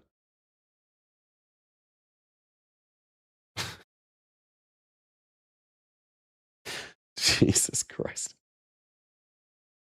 What does James Alford say? Pool shell formation on my beach walk. Is that serious enough to merit? He ended up taking that down and saying he didn't realize Why did that he some take folks. it down? He said that he didn't realize some folks associated it with violence and that he opposed violence of any kind. Well, James Comey is a very intelligent man. I would assume he knows what the term 86 means. I was a waiter for some time. When you 86 an order, you kill the order. When you 86.45, that is tantamount to... That's what they do in restaurants. They kill your order, for sure. They take out your order and they murder it. Just means, yeah, get rid of it. Oh, my God. Free speech. Where's MAGA? How do we feel about this? MAGA, do we like this? Thumbs up if you like this. Killing the President of the United States. He should have known that. What's the process of removing a president? Impeachment and removal? We have a process for that, right? Doesn't that just mean impeachment? This is also going to go nowhere. This is just a waste of time and resources. This is the federal government once again wasting all of our time and our money because Donald Trump's feelings are hurt. God damn, we are soft. All right. Let's jump. I want to get to healthcare. We'll go fast. Let me find it.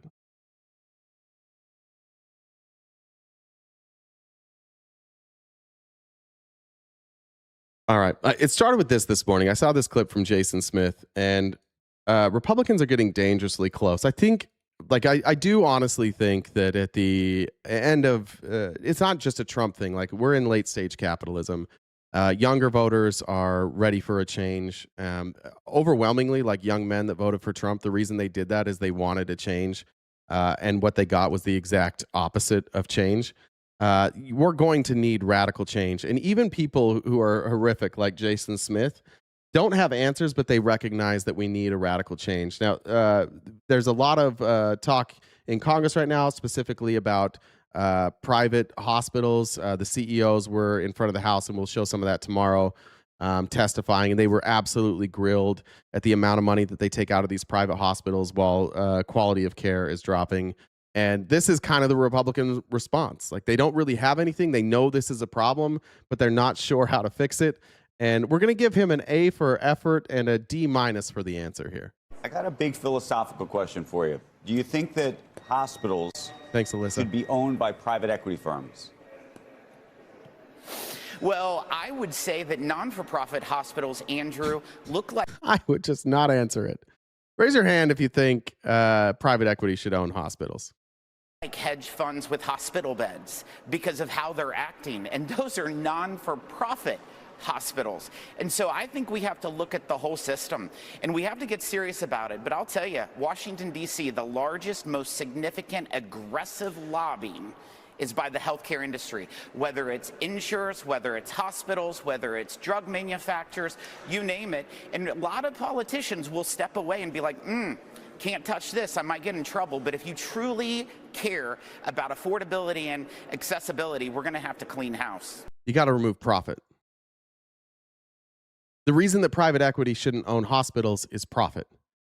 Once you introduce private equity, your only goal is profit. You will always lean towards profit over care. And we know this. They've done studies now. If you look at hospital deaths for emergency room patients between privately funded hospitals and publicly funded hospitals, there's a 13.4% increase in hospital deaths in emergency rooms.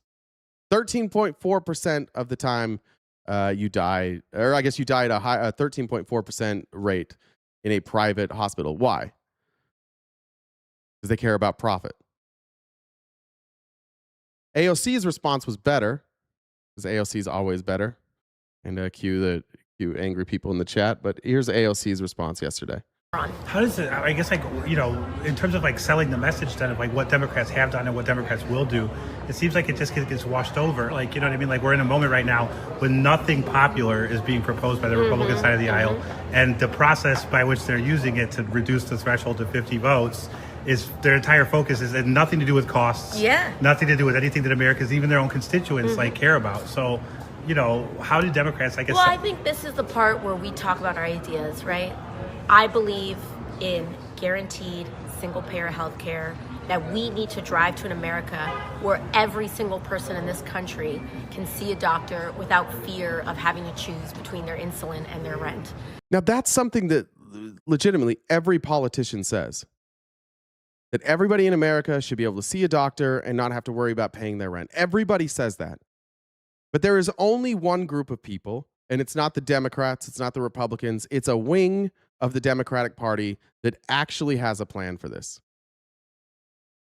Annie Fish, you're lying about her net worth. AOC's net worth is not $30 million. Stop believing dumb shit just so that you can ignore a brilliant woman. You don't have to be this dumb. You could have Googled that before you said that. I believe in an America where we are actively working to transition ourselves out of dependency on Russian and Middle Eastern oil and the volatility of that, so that our energy prices can be lower and we're not relying on 100% on a volatile global oil supply that will go all over the place in terms of how... Holy hell, I said she's brilliant. It's because she's brilliant, Nick. And I've seen your comments. If I had to guess, your IQ is room temperature at best. If you, like, she is brilliant. She went to a great college on scholarship. She won a science. She won a national science award. She has a star named after her. Yeah, she's brilliant. The only way you say AOC is not brilliant is if you're just kind of like dumb and sexist. It is honestly bizarre to me when people say that AOC is not smart. Like, cause she was one time she was a bartender, but for sure, dude in the YouTube chat calling AOCs dumb. You're the smart one for sure. How much your things are going to cost the next day. You know, I think we need to be talking about universal gun safety in very common sense measures, gun checks, making sure that the people who are most likely to commit and kill people with assault weapons. My IQ is 147. No, it's not. Don't get those weapons in their hands, and that we hold people responsible who do that and put guns in those folks' hands. And so, you know, we've got a lot of work to do. And I think that for me, as a progressive, having very clear visions for what that is, making sure that we don't get into foreign wars that are just endless entanglements, that she's just as stupid as Harris. Oh, so she's brilliant. She's self-made, just like Kamala Harris was. Oh, okay. You know, we're actually fighting for everyday people and, for the love of God, getting big money out of politics. Got it. Thank you, Congressman. You guys are really going to sit here and tell me that getting money out of politics and getting affordable health care for everybody so that nobody has to choose between seeing a doctor and paying their rent, you're going to tell me that that's a bad idea? By the way, it's possible. We've got, how long is this video? Might let that play. Yeah. Got about 25 minutes. Jen's going to yell at me. I did not grift hard enough today. We're way off on the gift goal, but if you could help us knock that out by the end of the live, that would be greatly appreciated. PayPal, Cash App, Venmo. I'm going to try and not interrupt this because we're running out of time. But this is another video from More Perfect Union, why private equity is buying in hospitals and shutting them down. And you can see, like, capitalism has no place in the medical system. They're the health insurance system. Capitalism makes worse outcomes. It's literally killing us. Literally killing us. That's why we have the most expensive healthcare, and we're nowhere near the top when it comes to outcomes. We suck at healthcare. Don't let the idiots here scream socialism make you think that we're good at healthcare. We suck at it. Only in America could we have the worst product at the highest price and still have pride in our healthcare system. Child should ever die because those bastards closed our hospital. It's quite frankly tragic what these investors have done. There's sadness and anger about the loss of this critical community resource. There's actually a sign up there right in front right now that says emergency department permanently closed. Anyone here with an emergency should call 911. What you're looking at was one of the busiest hospitals in a county of more than 500,000 people, right outside one of America's biggest cities. Last month, the hospital closed after its parent company went bankrupt. But this wasn't any ordinary bankruptcy. Moments after Governor Shapiro wrapped up a news conference, a family showed up at the closed hospital saying a baby wasn't breathing. Prospect never treated us like a hospital. They treated us like a business. What happened at Crozer Chester Medical Center in Pennsylvania is happening all across the country. Private equity is buying hospitals, loading them up with debt, and then shutting them down, all while investors cash out. They don't have any skin in the game. They can take financial risks but not have to pay the price for them. I hope for you that you never have a hospital close in your county. My lady Hernandez said, I work for an insurance company. Single payer is the only way to go. Great. I hope for you that private equity never comes into your county to take over your health care. We can't believe that we're not going to be able to help these people anymore. And somebody has to do something because these people deserve it. Crozer Chester Medical Center, located in Delaware. Okay, Lindsey, if you pay for healthcare at all, you're already paying for somebody else's poor health choices. This is why we say Americans are stupid. You're making an argument that exists in all healthcare systems, whether it's single payer or private. It exists. So what you should be asking is, like, what's the most effective? County, Pennsylvania, was the busiest ER in the area, treating tens of thousands of patients each year. Dark Eagle said for it was the main hospital in a system that, until 2022, was made up of 4 hospitals. We were a really robust hospital and we were busy all the time. Those people trusted us. They came every day and let us take care of their families. But in the mid-2010s, the Crozier Health System was in financial trouble. Crozier was a nonprofit system that was struggling because they're a safety net hospital system. They have a disproportionate number of people who are covered by Medicaid or uninsured. And so these types of hospitals, they often have very thin margins. So in 2016, Crozier's nonprofit board approved a sale to a California company called Antifa Do's the party of pro-life, does everything but help sustain life. Yeah, pro-life until they're born. Prospect Medical Holdings. Unlike Crozier, Prospect was a for-profit system, and its principal owner was Leonard Green and Partners, a private equity. For the record, fair enough question. I don't say that healthcare is a right. I don't think healthcare is a right. It's clearly not a right. Otherwise, we would all have healthcare. I believe we could make healthcare a right, or we could provide healthcare. So doesn't really matter. Like, you can have rights that cost money. Like, you have the right to an education. If you go to, if you're a kid, wherever you live, you can go to a public school for free. That costs money.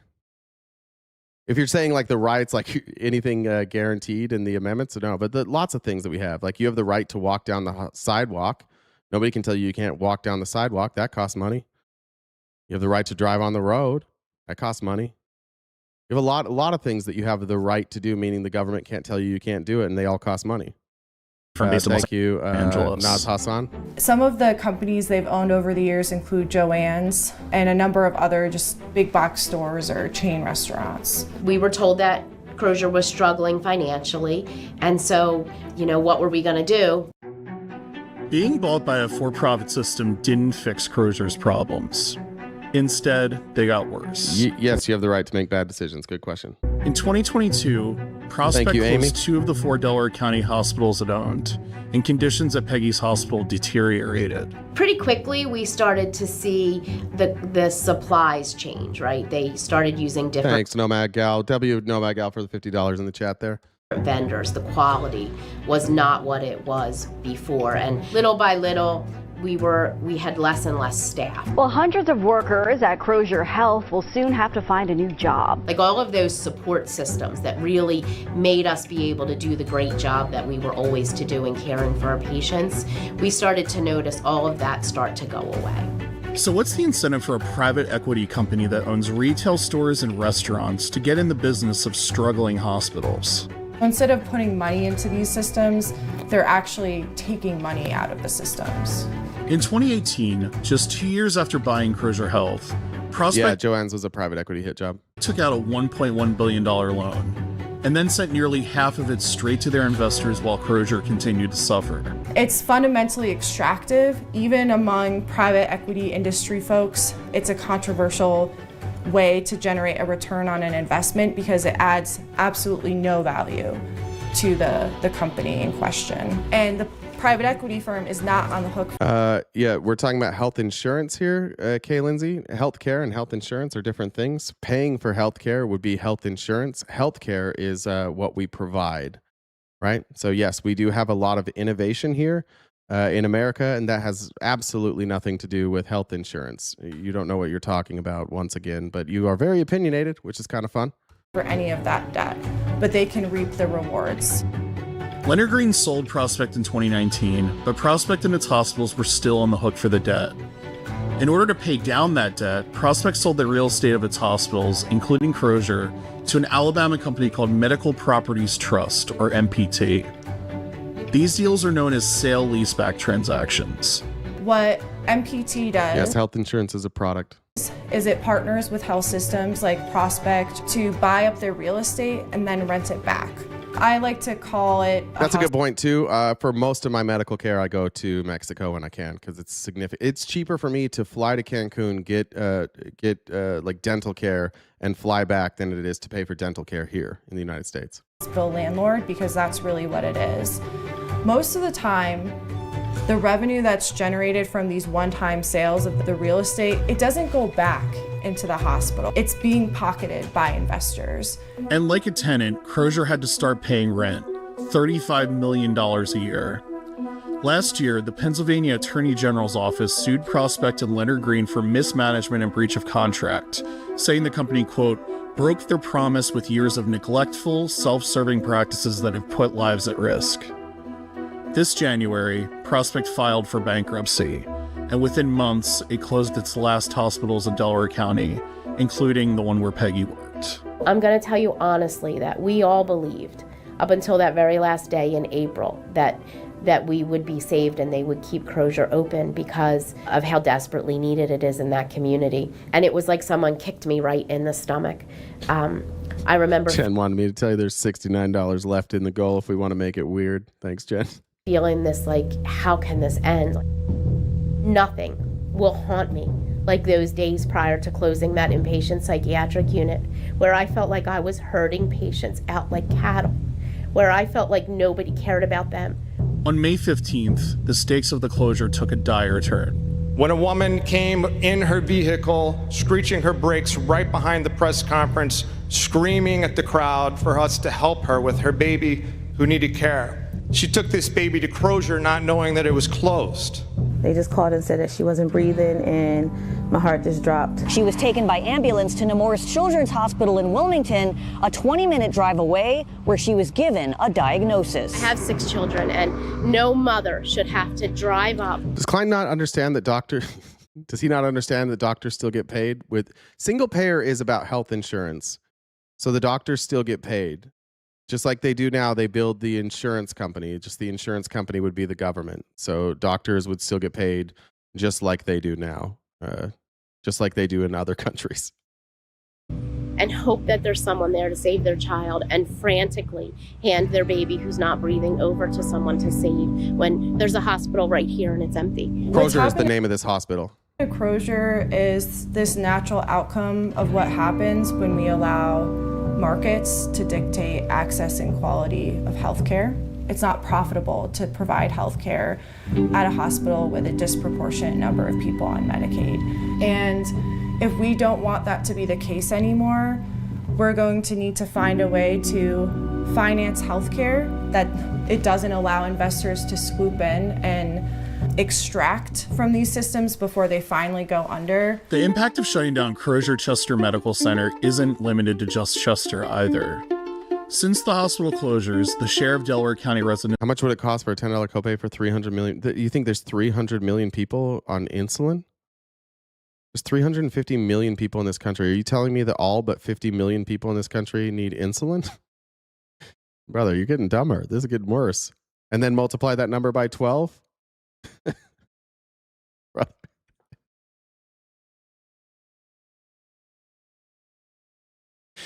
And by the way, it would significantly reduce the cost of all of our drugs too, because we could collectively bargain. Who live more than 5 miles away from a hospital has nearly tripled. Emergency visits at one Delaware County hospital have increased more than 40%, and local officials have had to scramble to make up the loss of ambulance. I'll explain the financials to you in a minute, Lindsey. You can't say it doesn't add up and then say that 300 million Americans need insulin. It's clear that you don't know how to do the math. I'll help you later. Services Crozier provided to towns and boroughs. What we are experiencing Thanks, is the Marlene. trickle-down effect of the loss of 4 hospitals in Delaware County, a county of over 500,000 people. Thanks, Colin. Longer emergency department wait times, longer wait times for EMS. Thank you, Damien. Significant challenges getting appointments. Minutes matter, whether you're having a stroke or a heart attack or you've been shot or stabbed or you can't breathe. In June, the Pennsylvania House passed a bill, backed by Governor Josh Shapiro, that would ban sale-leaseback agreements and give the Attorney General new oversight powers over mergers and acquisitions involving hospitals and nursing homes. Currently, the Attorney General's office finds out about it when we all do. There's provisions to look at it and decide. Lindsey, I will explain the math to you in a second. Relax. I'll explain how this is paid for. This is very easy. Stop just making up numbers, though. You need real numbers. We'll explain it in a sec. Is this in the public interest? The bill is now in the Republican-controlled Pennsylvania Senate. And I hope lawmakers come together, Democrat and Republican, like the group we have assembled here today, and quickly pass this much-needed legislation, put it on my desk, and I will sign it into law. This year, more than a dozen bills have been filed across 9 states to address private equity in healthcare, including a ban on sale-leaseback transactions in Massachusetts, and another... Dustin, I don't stay in Mexico because I have to fly back every weekend to fuck your dad. So it'd be too much flying. So I can stay here in the States. I just go to Mexico for my treatment. Then I come back and fuck your dad. And he pays for my treatment, basically. Restricting the corporatization of healthcare in Oregon. As corporate greed continues to infiltrate healthcare around the country at astonishing levels, we're left asking, how many more communities will pay the ultimate price?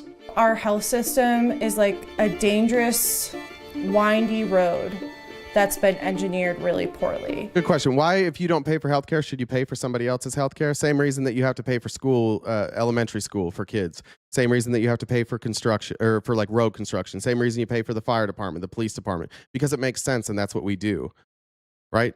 That's it, like stop being stop keeping a shitty system in place because you want to have the dumbest fucking argument possible. You already do this. If it makes healthcare cheaper, and someday you're going to be sick, someday you're going to need to go see a doctor. You will not be healthy for the rest of your life.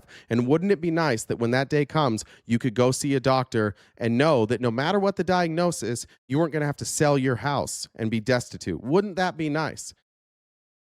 I mean, I get it. Like, why do I ever have to help other people? That's how this works. That's why you have countries. That's why you have taxes. We pay a lot of taxes for stuff we never use. That's how it works. But it makes it cheaper and it makes it better and it gives people access to healthcare where they don't have to go bankrupt. And the legislation right now in Pennsylvania, Donna, if you've passed, used that same joke like 9 times. Get a better joke. that would be like putting guardrails up. I blame private equity. I blame Prospect Medical. I blame Leonard Green. They came to Chester with this one intention in mind, was to take every bit of equity from us and to leave us bankrupt. Thanks, Ed. And to walk away. As for closure, House Bill 1460 will be too late, but officials hope the hospital will eventually reopen in some form. A hospital is where people go for care, and a hospital is where people go to be cured and to be saved. And to think that a company can come in and... Okay, Lindsay, you will be sick one day. You will have to see a doctor one day. It will benefit you, and it benefits you. Even if you never saw a doctor, it still benefits you. You have a healthier population. That would mean we would have less people on disability, more people. Like, the number one thing we could do to help clean up people on disability is making sure that we have early detection of disease, and people can't go see a doctor. So things like diabetes, degenerative diseases, if we can catch those early, we can treat them, and then we don't have people who wind up on disability the rest of their life. Like, this benefits us in so many ways. Just financially and health-wise. Like, this is a great thing. You ever wonder, like, some people, they shouldn't eat certain foods, but they don't know that. And so they wind up having really bad health conditions, but they never figure out why. Maybe they live in a farming community where there was a pesticide that was sprayed because the EPA didn't give a fuck, but you can get an early detection on cancer. And instead of showing up when you start shitting blood and you're dying, you get early detection, and then you live longer, and then you keep working, and then your family isn't destitute. There are a million reasons why this type of system works. And the only reason that you have is, what about me? What about me? It's not fair. You're a bitch. You're just a bitch. You already do this with everything else. These aren't real arguments. This is just you not wanting to admit that you don't have a good argument. And you'll lose, but by the way, you'll lose this because not everybody's a fucking idiot like you. This type of messaging, if we talk about single payer this way on a national stage, we'll have it. And guess what? You'll be covered even though you cried about it the whole way. Treat us like any other kind of business, that when you're done with us, throw us away. They have left people devastated. People have died. People will continue to die. They sold out this poor community for money. And that's something that I think can never happen again. No, you're stupid, dog 86 Stang. Don't call my dog stupid. That wasn't nice. All right, I just want to show you how this gets paid for, and then we'll get out of here.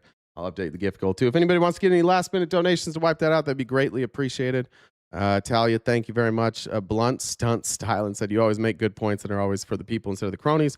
We appreciate your honesty and your fight for us average humans. I appreciate that. Blue Chew said, my dad had me give you this. He underpaid. Thank you. Any Fish Will Do said, AOC 26 millions nets. She's a genius. I agree. I don't know what the millions was for there. That might have been a typo. Cassandra said, great debate today. I've really fizzled out when we tried to explain something to him. But here's how this is paid for. So this is from, the numbers have to be updated. I think this was from 2022. But this is how this is paid for. These are options to pay for universal health care. Options to say 7.5% income-based premium paid by employers. So most employers already are required to pay for health care. This would add for employers a 7.5% income-based premium that raises 3.9 trillion over 10 years. Businesses would save, on average. Now, it would increase the cost for some. It wouldn't on others, but on average, businesses would save $9,000 a year in healthcare costs per employee. Per employee. So they save money by turning it into a tax instead of sending that money to Blue Cross Blue Shield or Anthem or whoever you're sending it to. Because it is not profit-based, because we remove profit from health insurance, prices go down. There would be a 4% income-based premium paid by households. That would raise $3.5 trillion over 10 years. The typical middle-class family would save $4,400 a year under this plan. So take what you're currently paying for a health insurance premium, and I think this would be higher now because premiums have gone way up. But take what you're paying for health insurance premiums now, and the average middle-class family would actually save money this way as well. It said last year the typical working family paid an average of $5,200. Oh, it's way over that now. It's like $18,000. Savings from health tax expenditures. You would get several tax breaks that subsidize healthcare would become obsolete and disappear under Medicare for All. The biggest health expenditure is the preference that excludes employer-paid premiums from payroll and income taxes. This is a significant tax break that would be eliminated under this plan because all Americans would receive health care through the new Medicare for All program instead of employer-based health care, and that would raise $4.2 trillion. Just by removing a tax break that you get now for having private health insurance. You could also make the personal income tax more progressive. You would raise the top tax rate or the tax rates 40% on income between $250,000 and $500,000. These would all need to be adjusted.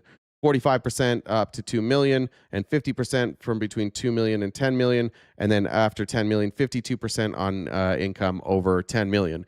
Before 1982, when the middle class was at its best, at its absolute best, when the middle class was thriving, the top marginal tax rate at this income level was between 70 and 90%. Not only does it work, it's the best we've ever been when we had taxes that were that high for the richest among us. Marlene said, the earth will survive climate change. Humanity will not. I want a livable planet. Oh, I like that. I'm going to steal that from you. Taxing capital gains and dividends is income from work. The same as income from work. So if you tax all income received by the rich at the same rates, that would simplify the tax code and eliminate opportunities to game the system by making other types of income appear to be capital gains or dividends. The CBO estimates that 68% of the benefits of the special income tax rates for capital gains and dividends went to the richest 1% of Americans in 2013. This one's a silly one. And admittedly, as a Republican, I used to make this argument that you were being taxed twice. Why would it be that you have, like, let's say a 35% rate on the income that you actually worked for, but the people who aren't working, who are just investing, get like a 10 or a 15% tax rate? Why would we do that?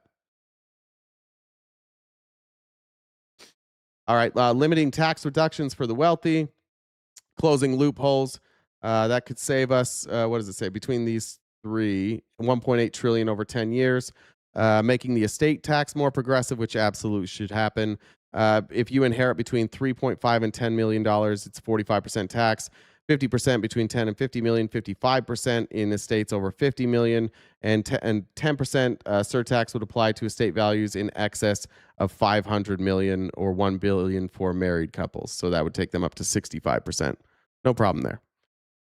Close loopholes for grantor retained annuity trusts and other types of trust and valuation techniques that have allowed the Walton family and other billionaires to save over $100 billion in taxes since 2000. All these tax loopholes that they get that none of us get, where they can just hide money tax-free and pass it down to generation after generation after generation. You could establish a wealth tax on the top 0.1%. That would raise $1.3 trillion over 10 years. Again, all of these numbers are going to be much higher now. Closing the Gingrich-Edwards loophole and create parity for wealthy business owners would raise $247 billion over 10 years. You could impose a one-time tax on currently held offshore profits, which we should be taxing anyways. That's $767 billion over 10 years. Look at this. It's just all these rich people hiding money that they never have to pay taxes on. And if you look at the percentages that they would have to pay, it doesn't hurt you and it doesn't hurt them. It literally hurts nobody, and we all get health care. Heaven forbid. Heaven forbid we have health care, right? But what if the rich people can't buy lots of yachts? Lisa said, thanks for the education.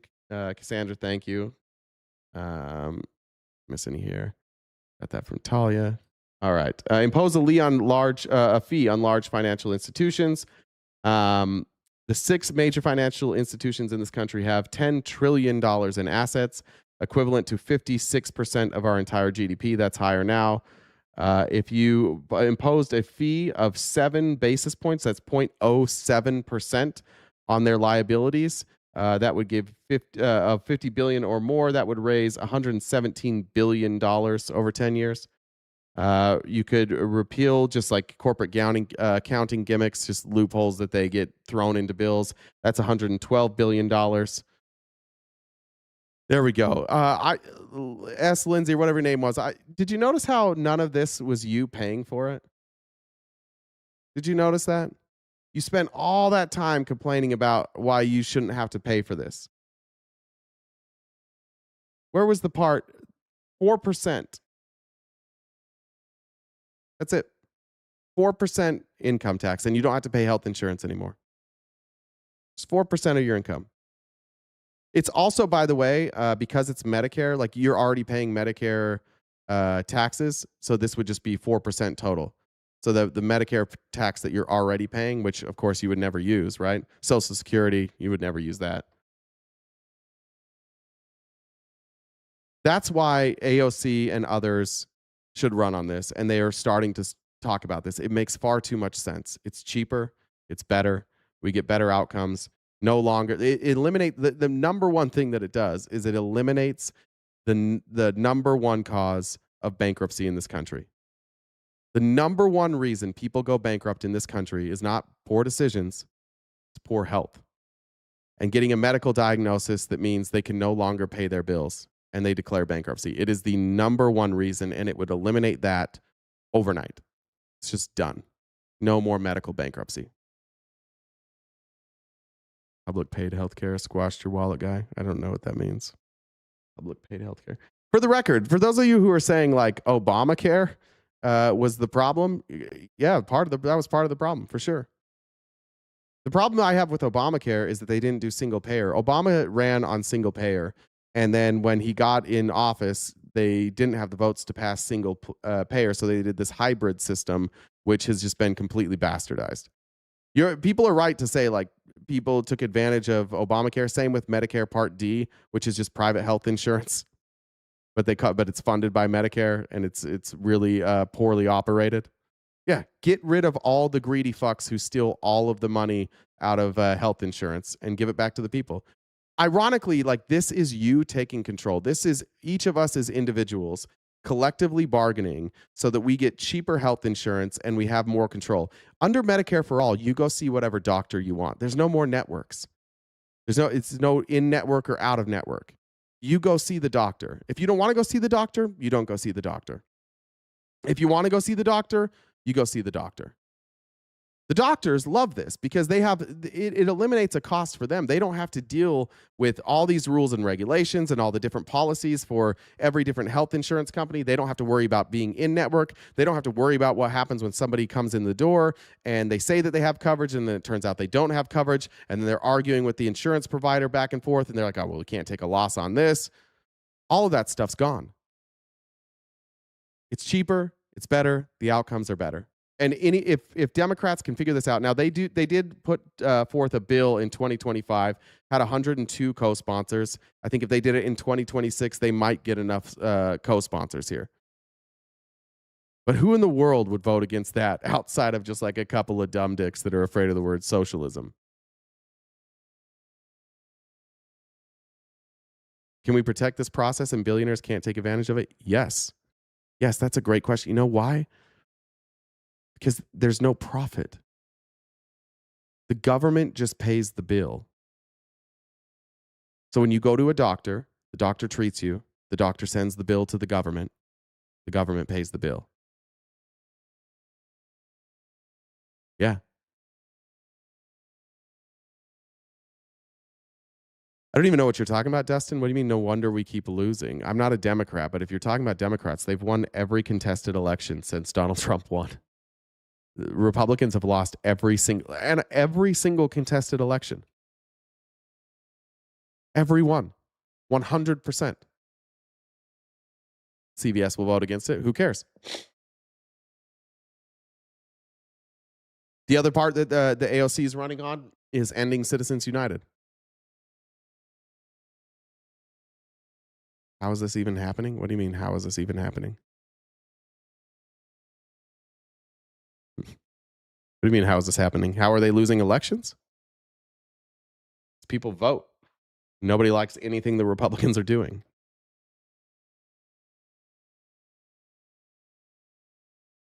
How is it possible Trump won twice? He ran against women. What happened when he ran against a man? They cheated. He can't run again. What are you talking about, dude? Are you aware that there's other people that run for office than the president? Are you aware of who writes these laws? This law has nothing to do with the president. This is Congress that's going to write this law. Why are you talking about Trump right now? You got Trump derangement syndrome? Then go to Mexico and get your woman president. All right, you're just a fucking idiot. Cool. I would take Claudia Sheinbaum over Donald Trump any day of the week. She seems to care about the citizens of her country. Chat said, love the information you give us. Please never quit. Thank you. I'll do my best. Amber said, Trump got his feelings hurt, ordered ABC, FCC license to be investigated. Poor baby, cry harder. Oh, it was supposed to say the memo I sent should say government regulators. Got it. Did I miss any other ones? Let me double check real fast. Okay. Jen, did I miss anything? No, I think that's all. Okay. All right. Dustin, once again, I am going to go to Mexico, but I am going to come back to fuck your dad and tell him he really takes the load, and I appreciate that about him. For everybody else, I will see you tomorrow morning, bright and early, 9:30 a.m. to 1 Pacific Standard Time, right here, wherever you're watching.